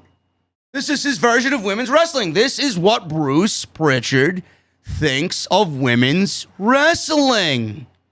2 women's matches on the show that don't go a combined 3 minutes. And Tony Storm is backstage reinventing fucking Bret Michaels backstage with Shinsuke Nakamura and Rick Boogs. I don't get it.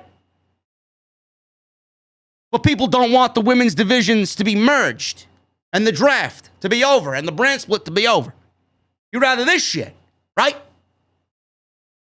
2 minutes. Nobody gives a fuck. After the match was over, we got Shotzi Blackheart and Tegan Nox driving their tank to the ring. Shotzi blasted a missile at Rhea Ripley and Nikki Cross. Oh, now they want their tag team title match. WWE all of a sudden realized that Shotzi Blackheart and Tegan Nox are in line for a tag team title opportunity because they beat the former champions while they were champions on 3 different occasions. Now they're asking for a tag team title match after these champions that they beat lost. It doesn't work that way. It doesn't work that way. They should have got the tag team title match first. They should have beat the tag team champions.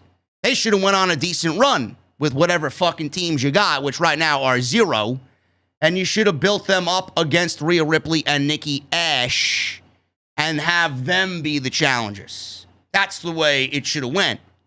So you had the challengers here beat the former champions while they were champions on 3 or 4 different occasions in a mixture of tag team matches and singles matches, only for the champions to drop the titles to a completely different team. Now these two want a tag team title opportunity against a new set of champions that they've never beaten. Don't they have to start the process all over again? Or do they just walk into a tag team title match? Fucking stupid, man. Absolutely fucking ridiculous. What I will say, man, Shotzi and Tegan mixing it up with Rhea Ripley, let them go. Let them go. I'll even say Nikki Trash could get involved as well. Should be a fun match. Maybe the best tag team fucking title match we could possibly have right now. But these are the only 2 women's tag teams that you got. Nobody gives a shit about Natalya and Tamina. What other teams do you have? There's nobody left. It's ridiculous. Women's wrestling sucks in WWE. Sucks very badly. Rey Mysterio. He was showing Dominic a video package. Booyaka, booyaka. 619.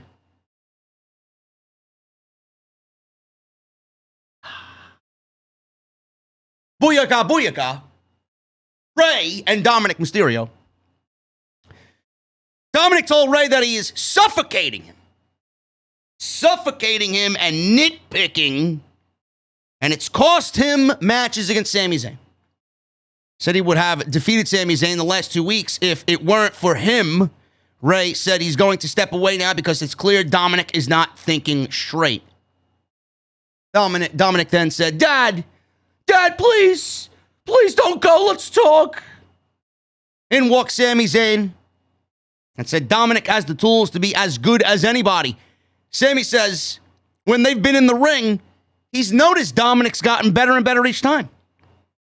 He says he doesn't have to take his advice, but he should listen less to his dad and trust his instincts a little more.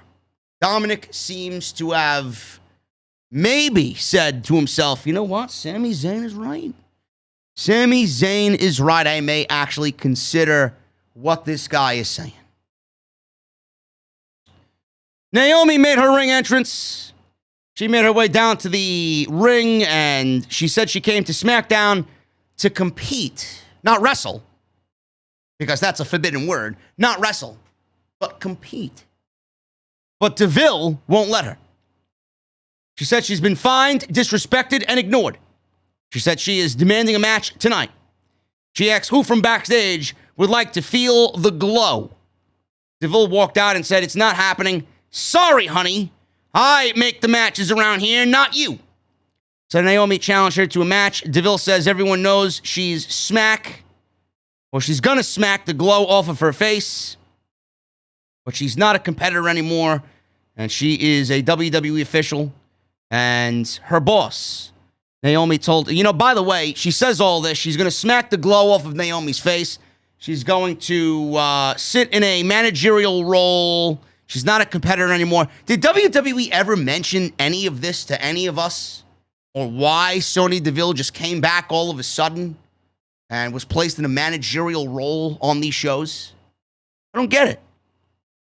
Naomi told her to make this match and do her job. Deville asked her mic to be cut off. And Naomi started to make the match chant. She called for security. Did Deville? Deville smiled as 2 security guys entered the ring and ordered her to leave the ring. Deville said after her ring entrance, it's all downhill for Naomi, and she's not very good at what she does. That's actually a fucking shoot, because that's exactly what WWE thinks of Naomi. I'm pretty sure of that.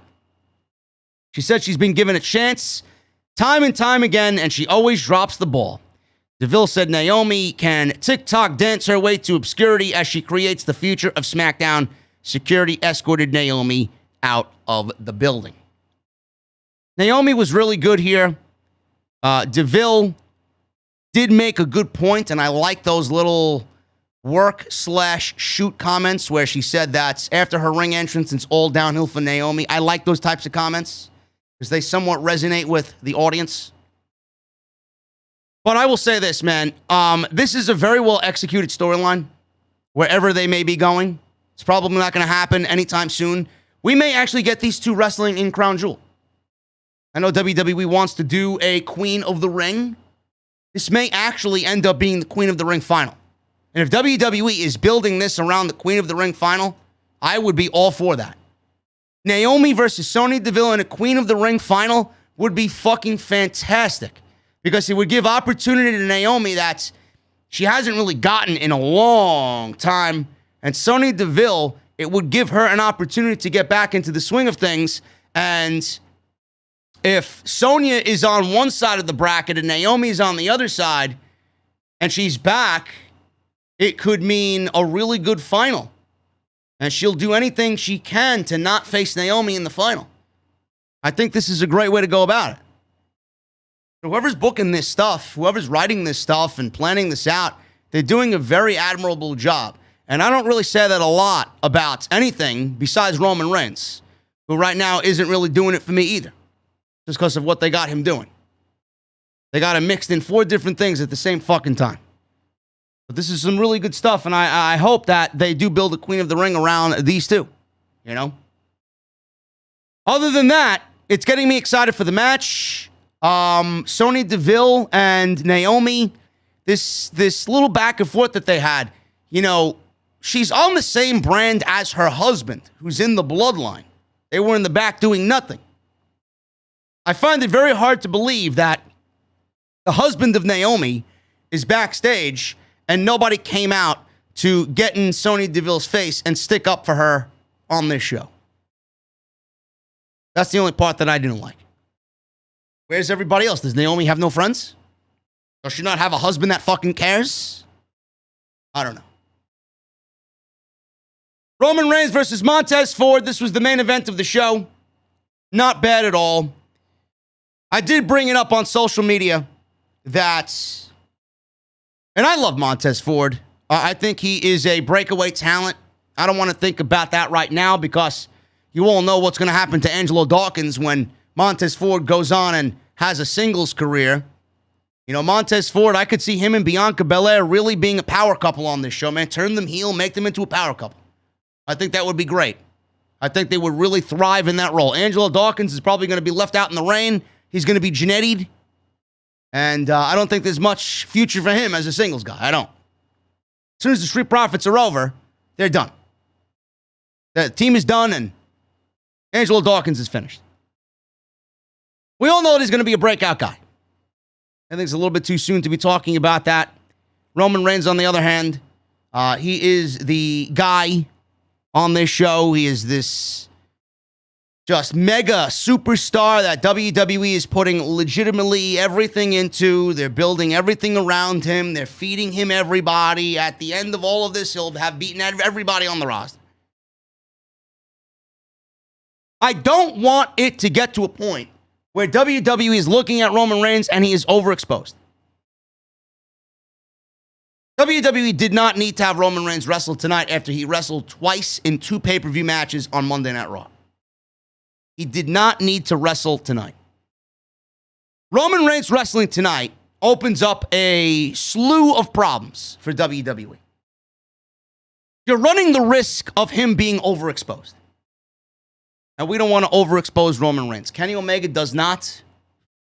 Hey, he doesn't need to wrestle all the time because they have a ton of other people that they could put into that spot. He doesn't need to be the main event of every show. Whereas Roman Reigns, he needs to be the main event and the main guy for WWE right now on both shows right now because WWE is desperate for ratings and attention. That's the problem. You're running the risk of overexposing him, number one, after he was running so great with this role that he was in. Barely wrestling, cutting promos, telling everybody why he was the tribal chief and the head of the table. You're also running the risk of injury. The more he wrestles, the more opportunity he has to injure himself, and you don't want to do that. You don't want to do that. I don't think that would end up happening, but you don't want to run the risk of having him be overworked, now them working a house show schedule and him wrestling on every fucking TV show that they have. You don't want to run the risk of him being injured. On the flip side, Vince has somebody that he could really believe in. Vince has somebody that legitimately can carry the company on his back in Roman Reigns. Not the same way John Cena did. John Cena was a ratings mega draw. Roman Reigns, no matter how great he is, isn't the type of draw that John Cena was. Both in TV ratings and live gate. He's not. So stop pretending he is. He's not. He's great, and I love this version of Roman Reigns. I've asked for this version of Roman Reigns for 6 years now. And I'm loving what they're doing with him. And he should not lose the championship. He should hold the championship forever. If this is the case, there's nobody to beat him. That's the other problem. WWE has to rely so much on Roman Reigns that all of these things that I'm mentioning are factual things. Overexposure, possible injury. And WWE shows you how weak that their shows are, because if they have to rely on Roman Reigns all the time, WWE doesn't have anybody else under Roman Reigns to be that other guy to lean on. AEW has a ton of other guys to lean on. If it's not Omega, it could be the Bucks. If it's not the Bucks, it could be Adam Cole. If it's not Adam Cole, it could be the Lucha Brothers. If it's not the Lucha Brothers, it could be Pac. If it's not Pac, it could be Black. If it's not Black, it could be Cody. If it's not Cody, it could be Andrade.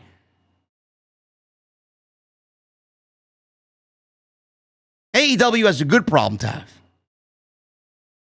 AEW has a good problem to have. They have a lot of top guys. WWE has no top guys. Nobody but Roman. Drew McIntyre's the top guy, but people are tired of Drew McIntyre. Brock Lesnar's the top guy, but he only works 20 dates a year. They have no top guys. They have nobody to take that title off of Roman Reigns that would make sense. Anybody right now is a fucking failure. You may have the worst creative decision possible if you take that title off of Roman Reigns right now. Can't do it. Can't do it. Shouldn't do it. Shouldn't even be thinking about it. Roman's got Balor. He's going to eat through Balor at Extreme Rules. Lesnar, he's going to run through Lesnar. He's going to run through Big E. That's it. It's over. After that, Dwayne. He's going to beat Dwayne. The Rock ain't winning the WWE title. What good is this Roman Reigns head of the table storyline if he's not going to run through Dwayne Johnson? After that, who? Who? Nobody. Now, the one thing about this, Montez Ford gets a main event spot. Montez Ford gets a match with Roman Reigns. These are good things. These are good things. All it needed was Angelo Dawkins to be at a fucking wedding for WWE to show their true colors. Montez Ford is in the main event against Roman Reigns without his tag team partner. Angelo Dawkins better be concerned. A year from now, 2 years from now, 3 years from now, Street Profits aren't going to be a thing. Montez Ford's already in the main event with Roman Reigns, and he's already getting a taste of what it is to be a singles guy against the biggest guy in the industry right now. So this was a good match for Montez. This was a good match to pair him up against with Roman. Gives him a taste. Gives everybody a glimpse about what he could do. He's in the ring with the top guy. Roman's going to make him look good. He's going to get his offense in. Roman's going to make him look equally as good. So there are a ton of negatives here. But there is that one positive. And that one positive is Montez Ford's in the main event against Roman Reigns on SmackDown. Reigns was in control. Ford made a comeback with a flurry of chops. Enziguri, clothesline to Reigns to the floor, whipped him into the barricade. Ford stepped on the ringside table, and it completely collapsed. I don't know what happened. It just fell apart. Pat McAfee then says, I wonder if it was my fat ass dancing on it earlier with Rick Boogs playing guitar. at least he had a quick comeback for why the table broke. So I didn't really mind it. Shit happens. But Pat McAfee was quick on his thoughts to come up with a one-liner as to why the table broke. So Reigns landed a flying clothesline, signal for the Superman punch, and Ford was on the outside. He's trying to recover. Reigns eventually went for the Superman punch, but Ford avoided it, landed a sudden DDT, went for a near fall, 2 count. Reigns bailed out to ringside. Ford kicked him and threw him into the ringside steps. Ford then leapt off the top rope with a splash, but Reigns lifted his knees, then applied a guillotine, and that was it. Montez Ford was tapping out, and that was it. Roman Reigns wins in 14 minutes. Heyman told Reigns afterwards this was not enough for his sins. So he told Reigns to show the Demon and Brock Lesnar what happens when Reigns takes it to the extreme. Heyman called for the Usos. They made their way out to the ring. Reigns gave them instructions. They handed Reigns a chair, which he used against Ford, bashing him across the back repeatedly. Reigns tossed Ford onto the floor, rather. There was a table set up.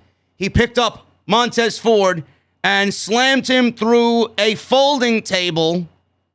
I'm guessing this was to make up for the announce table breaking, that they set up a table on the outside. He chokeslammed Montez Ford through the table and said, "Who's the bitch now?" I felt it. I loved it. Reigns was as intense as ever when he chokeslammed Montez Ford through this folding table. Lights went out. Michael Cole stupidly asked, "What is going on?" The Demon showed up on the top rope. The lights were all red in the arena. The Demon then jumped off the top rope onto the Usos and Reigns, taking them out with a crossbody. He used a kendo stick against all 3 guys, started to use a steel chair on Roman Reigns, beating him on the back, and that was the way the show went off the air. He actually got a dive in as well on Roman Reigns on the outside, which looked sick. It looked like he landed flat on Roman Reigns there, and that is the way the show went off the air. So another babyface trying to get one over on the heel who will not win at the pay-per-view. So the Demon and Bianca Bel-Air may be suffering typical losses on Sunday night. So they got around to promoting the main event match, telling you that it will be Extreme Rules. Right now, it may be the only Extreme Rules match on the show. There's no other match on this show that has any type of Extreme Rules. I don't know why we need a fucking Extreme Rules pay-per-view. Why do we need these gimmick pay-per-views, which is going to be the top story tomorrow? I don't know why we need these gimmick pay-per-views when WWE is showing you that they're building this with no effort. No effort whatsoever. I don't know why we need 12 pay-per-views in the WWE calendar year, period. If WWE cut half of their pay-per-views and did major shows in between like AEW did with Grand Slam and made Raw and SmackDown feel like pay-per-view events, Monday Night Raw and Friday Night SmackDown would actually be better off for it. The ratings may improve. The storylines may improve. Everything may have chances to breathe. Certain pay-per-views may make sense. You could save these gimmick shows and these gimmick matches for one-off matches when a feud calls for it. Give me a break, man. Give me a break. WWE has Extreme Rules on Sunday. I will be live after the show is over. And we'll have the post-show right here on Off the Script. That is your SmackDown and AEW Rampage Grand Slam post-shows, guys. I hope you enjoyed it. Let me know what you think down below. Let me know what you think in the live stream chat. Thank you to the new members that signed up tonight. I appreciate all of you. Continue to hit that join button. Continue to hit that join button and be a VIP. Become a VIP on OTS, man. Super chats are open. It's last call at the bar. So get them on in, man. Follow me on social media at JD from NY206. That's Twitter and Instagram. Hit that subscribe button down below. Turn on the bell for notifications. We are 70 likes away from 1,000. If you guys have not hit the thumbs up, please hit that thumbs up. We need 70 more for 1,000 likes on the live stream chat. Go get your t-shirt, man. Go get your t-shirt. Now available on Bonfire. I expect you guys to go out and support this t-shirt, man. Pick it up. My boy Vandelli already bought one as soon as it went on sale. Bonfire.com link is down in the description below for the official Bonfire Off the Script shop. Let's go over the super chats, man. Gonna start off at the top here with Sean Crockett with a $5 super chat. Been watching OTS for a while. Love your reviews. I've started watching AEW, stopped watching WWE. Keep up the great work. OTS for life. Thank you, Sean Crockett, with the $5 in super chat.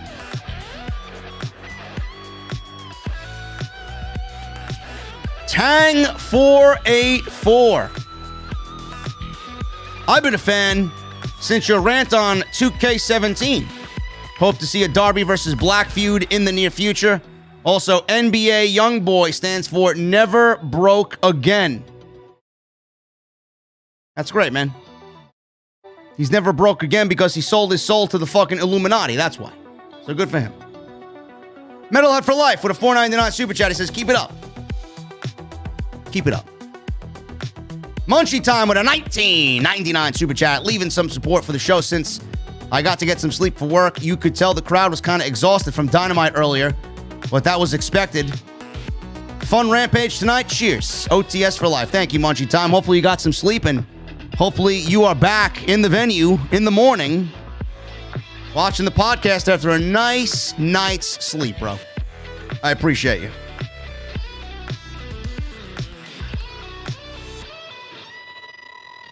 Who else do we got here, man? We got, Namras Singh with a $5 super chat. Hey, JD, I hope AEW pays some sort of homage to Brody Lee when they go to Rochester. He truly deserves it. God bless him. Oh, I'm sure.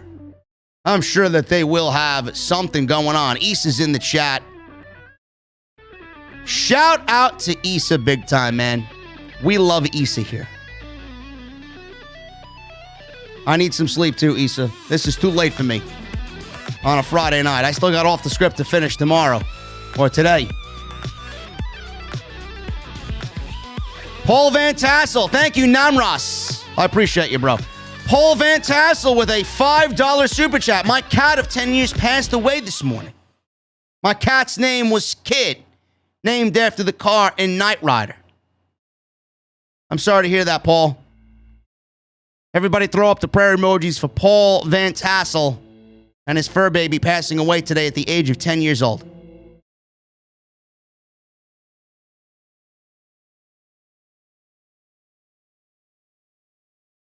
Vampiric Rage with a $19.99 super chat. I first started watching you during Survivor Series 2015. It's awesome to see where you are now and where wrestling is now. It's great to be a wrestling fan. CM Punk with classic look. Great match. Punk versus Hook next. Bro, I need to know what this allure of Hook is, man. What is the whole deal with Hook? Seriously. Who is Hook and why I should care about Hook is mind-boggling to me. Thank you, Vampiric Rage. 2015 Survivor Series, man. That's a long time. I may be doing something for Survivor Series this year, man. I'm not going to the show because I don't really give a shit to be there. But I will be doing a meet and greet somewhere around Barclays Center, man. It may be me and Issa again. This time we'll do it right, though. And it's a WWE show, so there may be more people that show up. Not to skimp on my AEW people. We got C. Salisbury becoming a new member. Thank you, brother. What are you drinking in the venue? Raging Girl Gamer with a membership of 12 months. I don't understand. I mean, how can AEW match up to WWE? Like, really, it's no comparison. You know, Rage, I'm going to give you that comment because I don't know the way you worded it. It could mean both ways. How can AEW match up to WWE? That's the bad way. How does WWE match up to AEW is the right way to go about it. I'm gonna let you slide on that comment. New Beginnings with a $4.99 super chat. Being there, it seemed like after Jericho's entrance, a lot of people either A, left for good, or B, went to the merch concessions, and most got back for the close. Yeah, the energy you could tell was off, man. I don't really like these tape shows. It did not have the same energy as it did on Wednesday night. Reggie Smith with a $1.99 Super Chat. Hook is another Lil Uzi Vert. Again, we're talking about Lil Uzi. Captain Solo with a $6.99 Super Chat. Off topic, what are your top 5 Alter Bridge songs? Love your musical taste. Keep up the amazing work. Blackbird, The Last Hero, Fortress,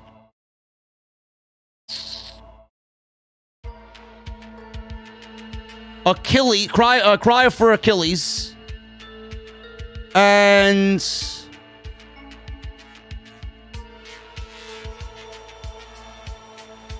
either Waters Rising or Isolation.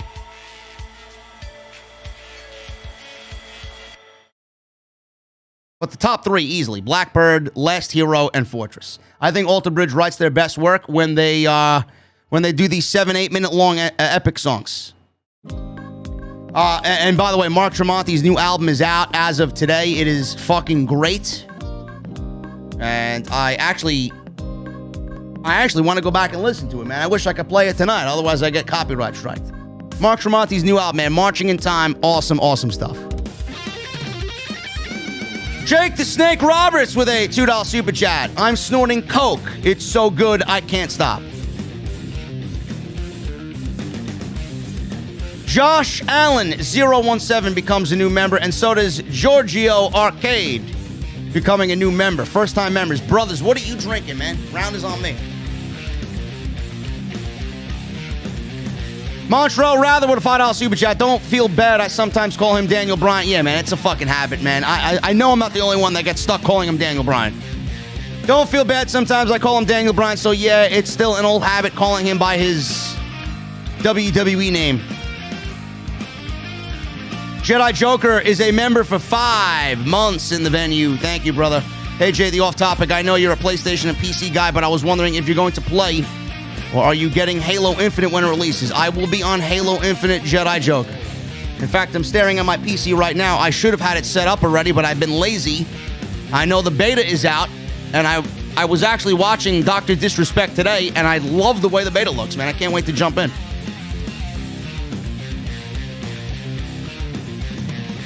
Montreal Rather with another $5 Super Chat. I am not a fan of CM Punk wearing the trunks, but maybe he'll switch it up constantly like Jon Moxley does constantly. Maybe. Who gives a shit? I'm just happy he's back. DX for Life with a Australia mate $5 Super Chat. I like to see Serena Deeb versus Britt Baker as the next challenge. And do you think Cody turns on Lee Johnson? Thoughts? I do think we get a tease of Cody turning on Lee Johnson. Yes, I do. I think Cody is going heel. I really think he's going heel, and I'd love to see Serena Deeb as the next challenger for Britt Baker. I think that would be awesome. The cream of the crop becomes a new member in the venue. Thank you, brother. Thank you for becoming a fine member of this beautiful venue. You know it with a $5 Super Chat. JD got more members than Pornhub right now. No, I don't. I do not. There are people out there that enjoy their premium Pornhub memberships, bro. Zach R. and Ron Davis become 2 members of the venue. Thank you so much, guys. Appreciate you very, very much. Stephanie McMahon with the $2 Super Chat, and the message was deleted by Edgar Estrada. I'm assuming it wasn't up to code of conduct in the venue. Dave Tatum with a $10 Super Chat. Super late, but I couldn't miss your podcast. Keep up the great work. Thank you, Dave. Always appreciate you. And nice to see you in the chat, man. Your boy Light with a $5 Super Chat. A big factor we have to also realize about why Rampage is suffering in viewers is the fact that most of the fans know the outcomes due to spoilers. Your boy, It's funny you mention that because tomorrow's podcast, I actually talk about Rampage and what they need to do, and that is one of the major things I said. The fact that it's not live. Chris with a $4.99 super chat. What's up, JD and OTS family? I'm always blessed and glad to be here. One question for you, sir. He says. Let's get some music on here. Hold on one second. Let's play some Dr. D. One question for you, sir. Do you think WWE waived Wyatt's 90-day non-compete? No. I do not. If he shows up on Wednesday, I would not be surprised. If he doesn't show up on Wednesday, I'm not going to complain about it because we don't really need him right now.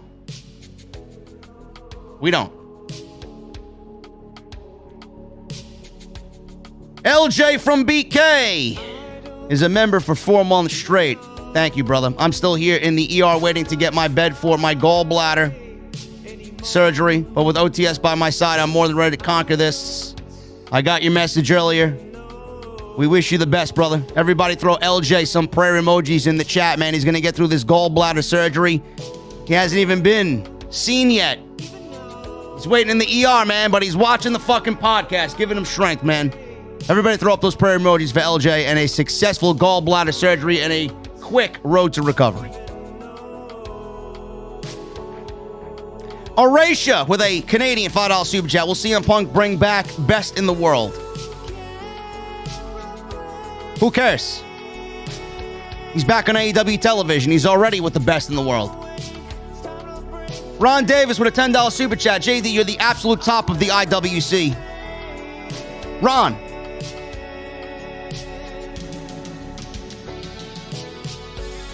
I know. Now we gotta get all those doubters to know. Some of those doubters actually came to the meet and greet on Wednesday. I've been watching your Elite show for about 8 months now. Today's my birthday, and what a better day to become a sub and show some love. Peace out, bro. Thank you, Ron. Thank you, man, for the $10. I appreciate you.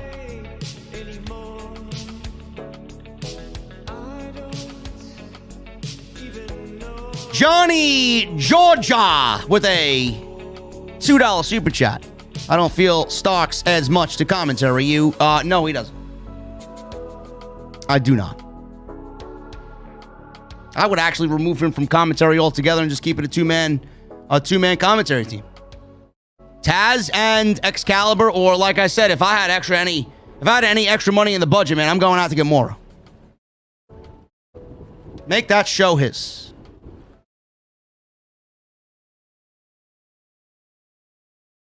Ani, thank you for the 100, brother. That's a lot of money. We always appreciate you and your generosity in the venue, brother.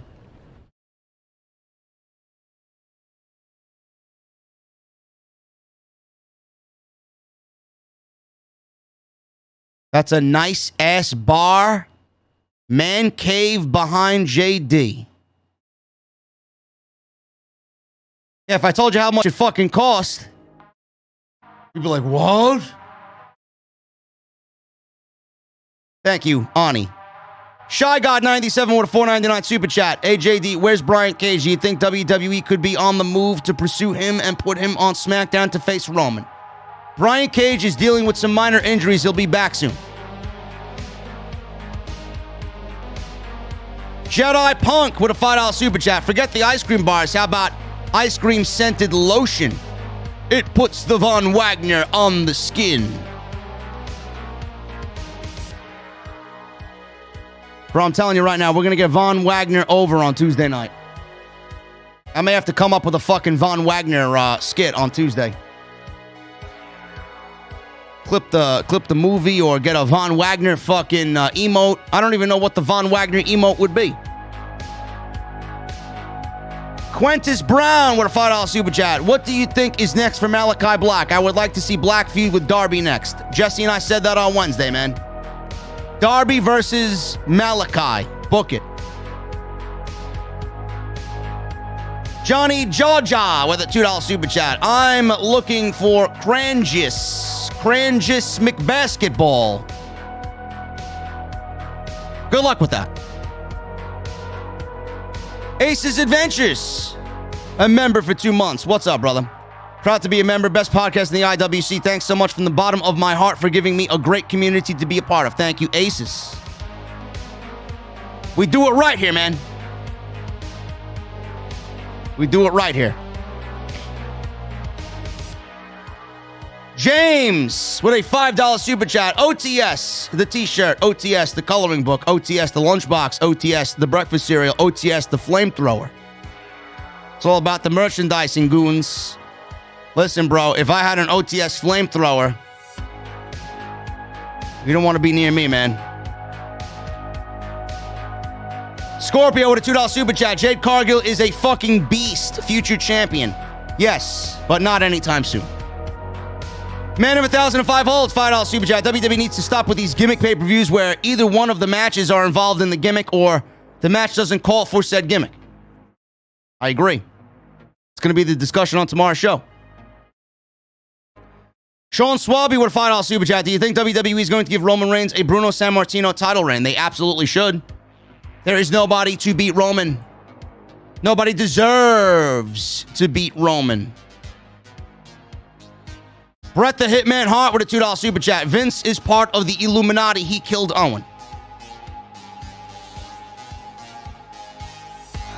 Thank you, Bret the Hitman Hart. Thank you for revealing all truth. Appreciate you. Jedi Punk with a $2 super chat. Extreme Rules is extremely predictable, not hype. No. I'm more hyped for my own show than I am for Extreme Rules. Ernie Vasquez with a $1.99 super chat. Miro is a beast. I don't see him losing on Wednesday. Neither do I. Riley Johnson with a $4.99 super chat, bro. Don't be shy in the venue. You're going to donate, you're going to leave a message. Don't be shy around us, bro. I may have to dump you. LJ, $5 super chat. Finally out of the ER. Long day. Gallstones suck. OTS for life surgery early next week.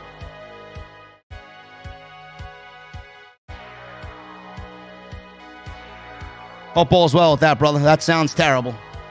It really does. We'll be here for you, brother. Reggie Smith, $4.99 super chat. Can we get a draft prediction on Monday night's post show, my good sir? I may do something on Thursday. I'm not sure.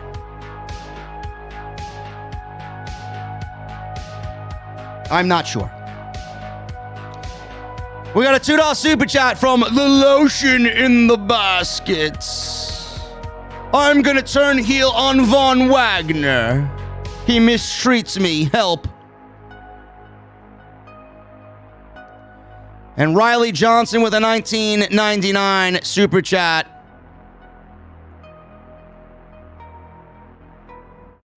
I always loved WWE.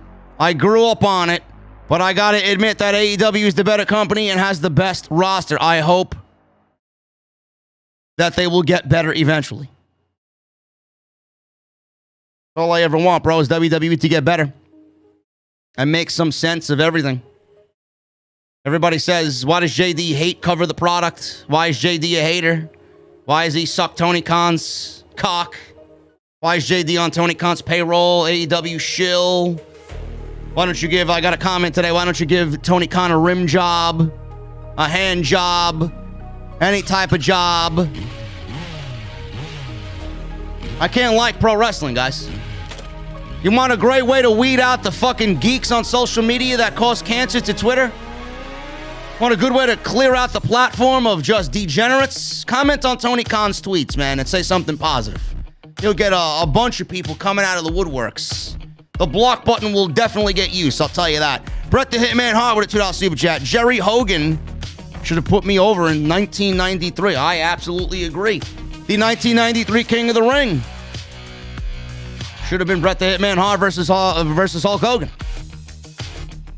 But Hulk didn't want to lose to Bret because he thought Bret was too small. So Vince had to make the tournament around Bret and have Bret win it. While Hogan was on his way out, dropping the title to Yokozuna, and he ended up in WCW. I agree with you, Mr. Hart. Guys, I am about to get out of here, man. It is a late night, 2:30 on a Saturday morning. Long night of wrestling. I still got off the script to finish on Saturday morning. Gonna hop in the shower. Edgar Estrada, oh my goodness, with a $100 super chat. Yo, my number one podcaster, Goon. AEW has been great. On a great roll besides watching Darby Allin growth. I'm waiting for Adam Page to do that cowboy shit thing and beat Omega for the AEW title. Have a good weekend, brother. And OTS fam, cheers and enjoy. Edgar, thank you so much, brother.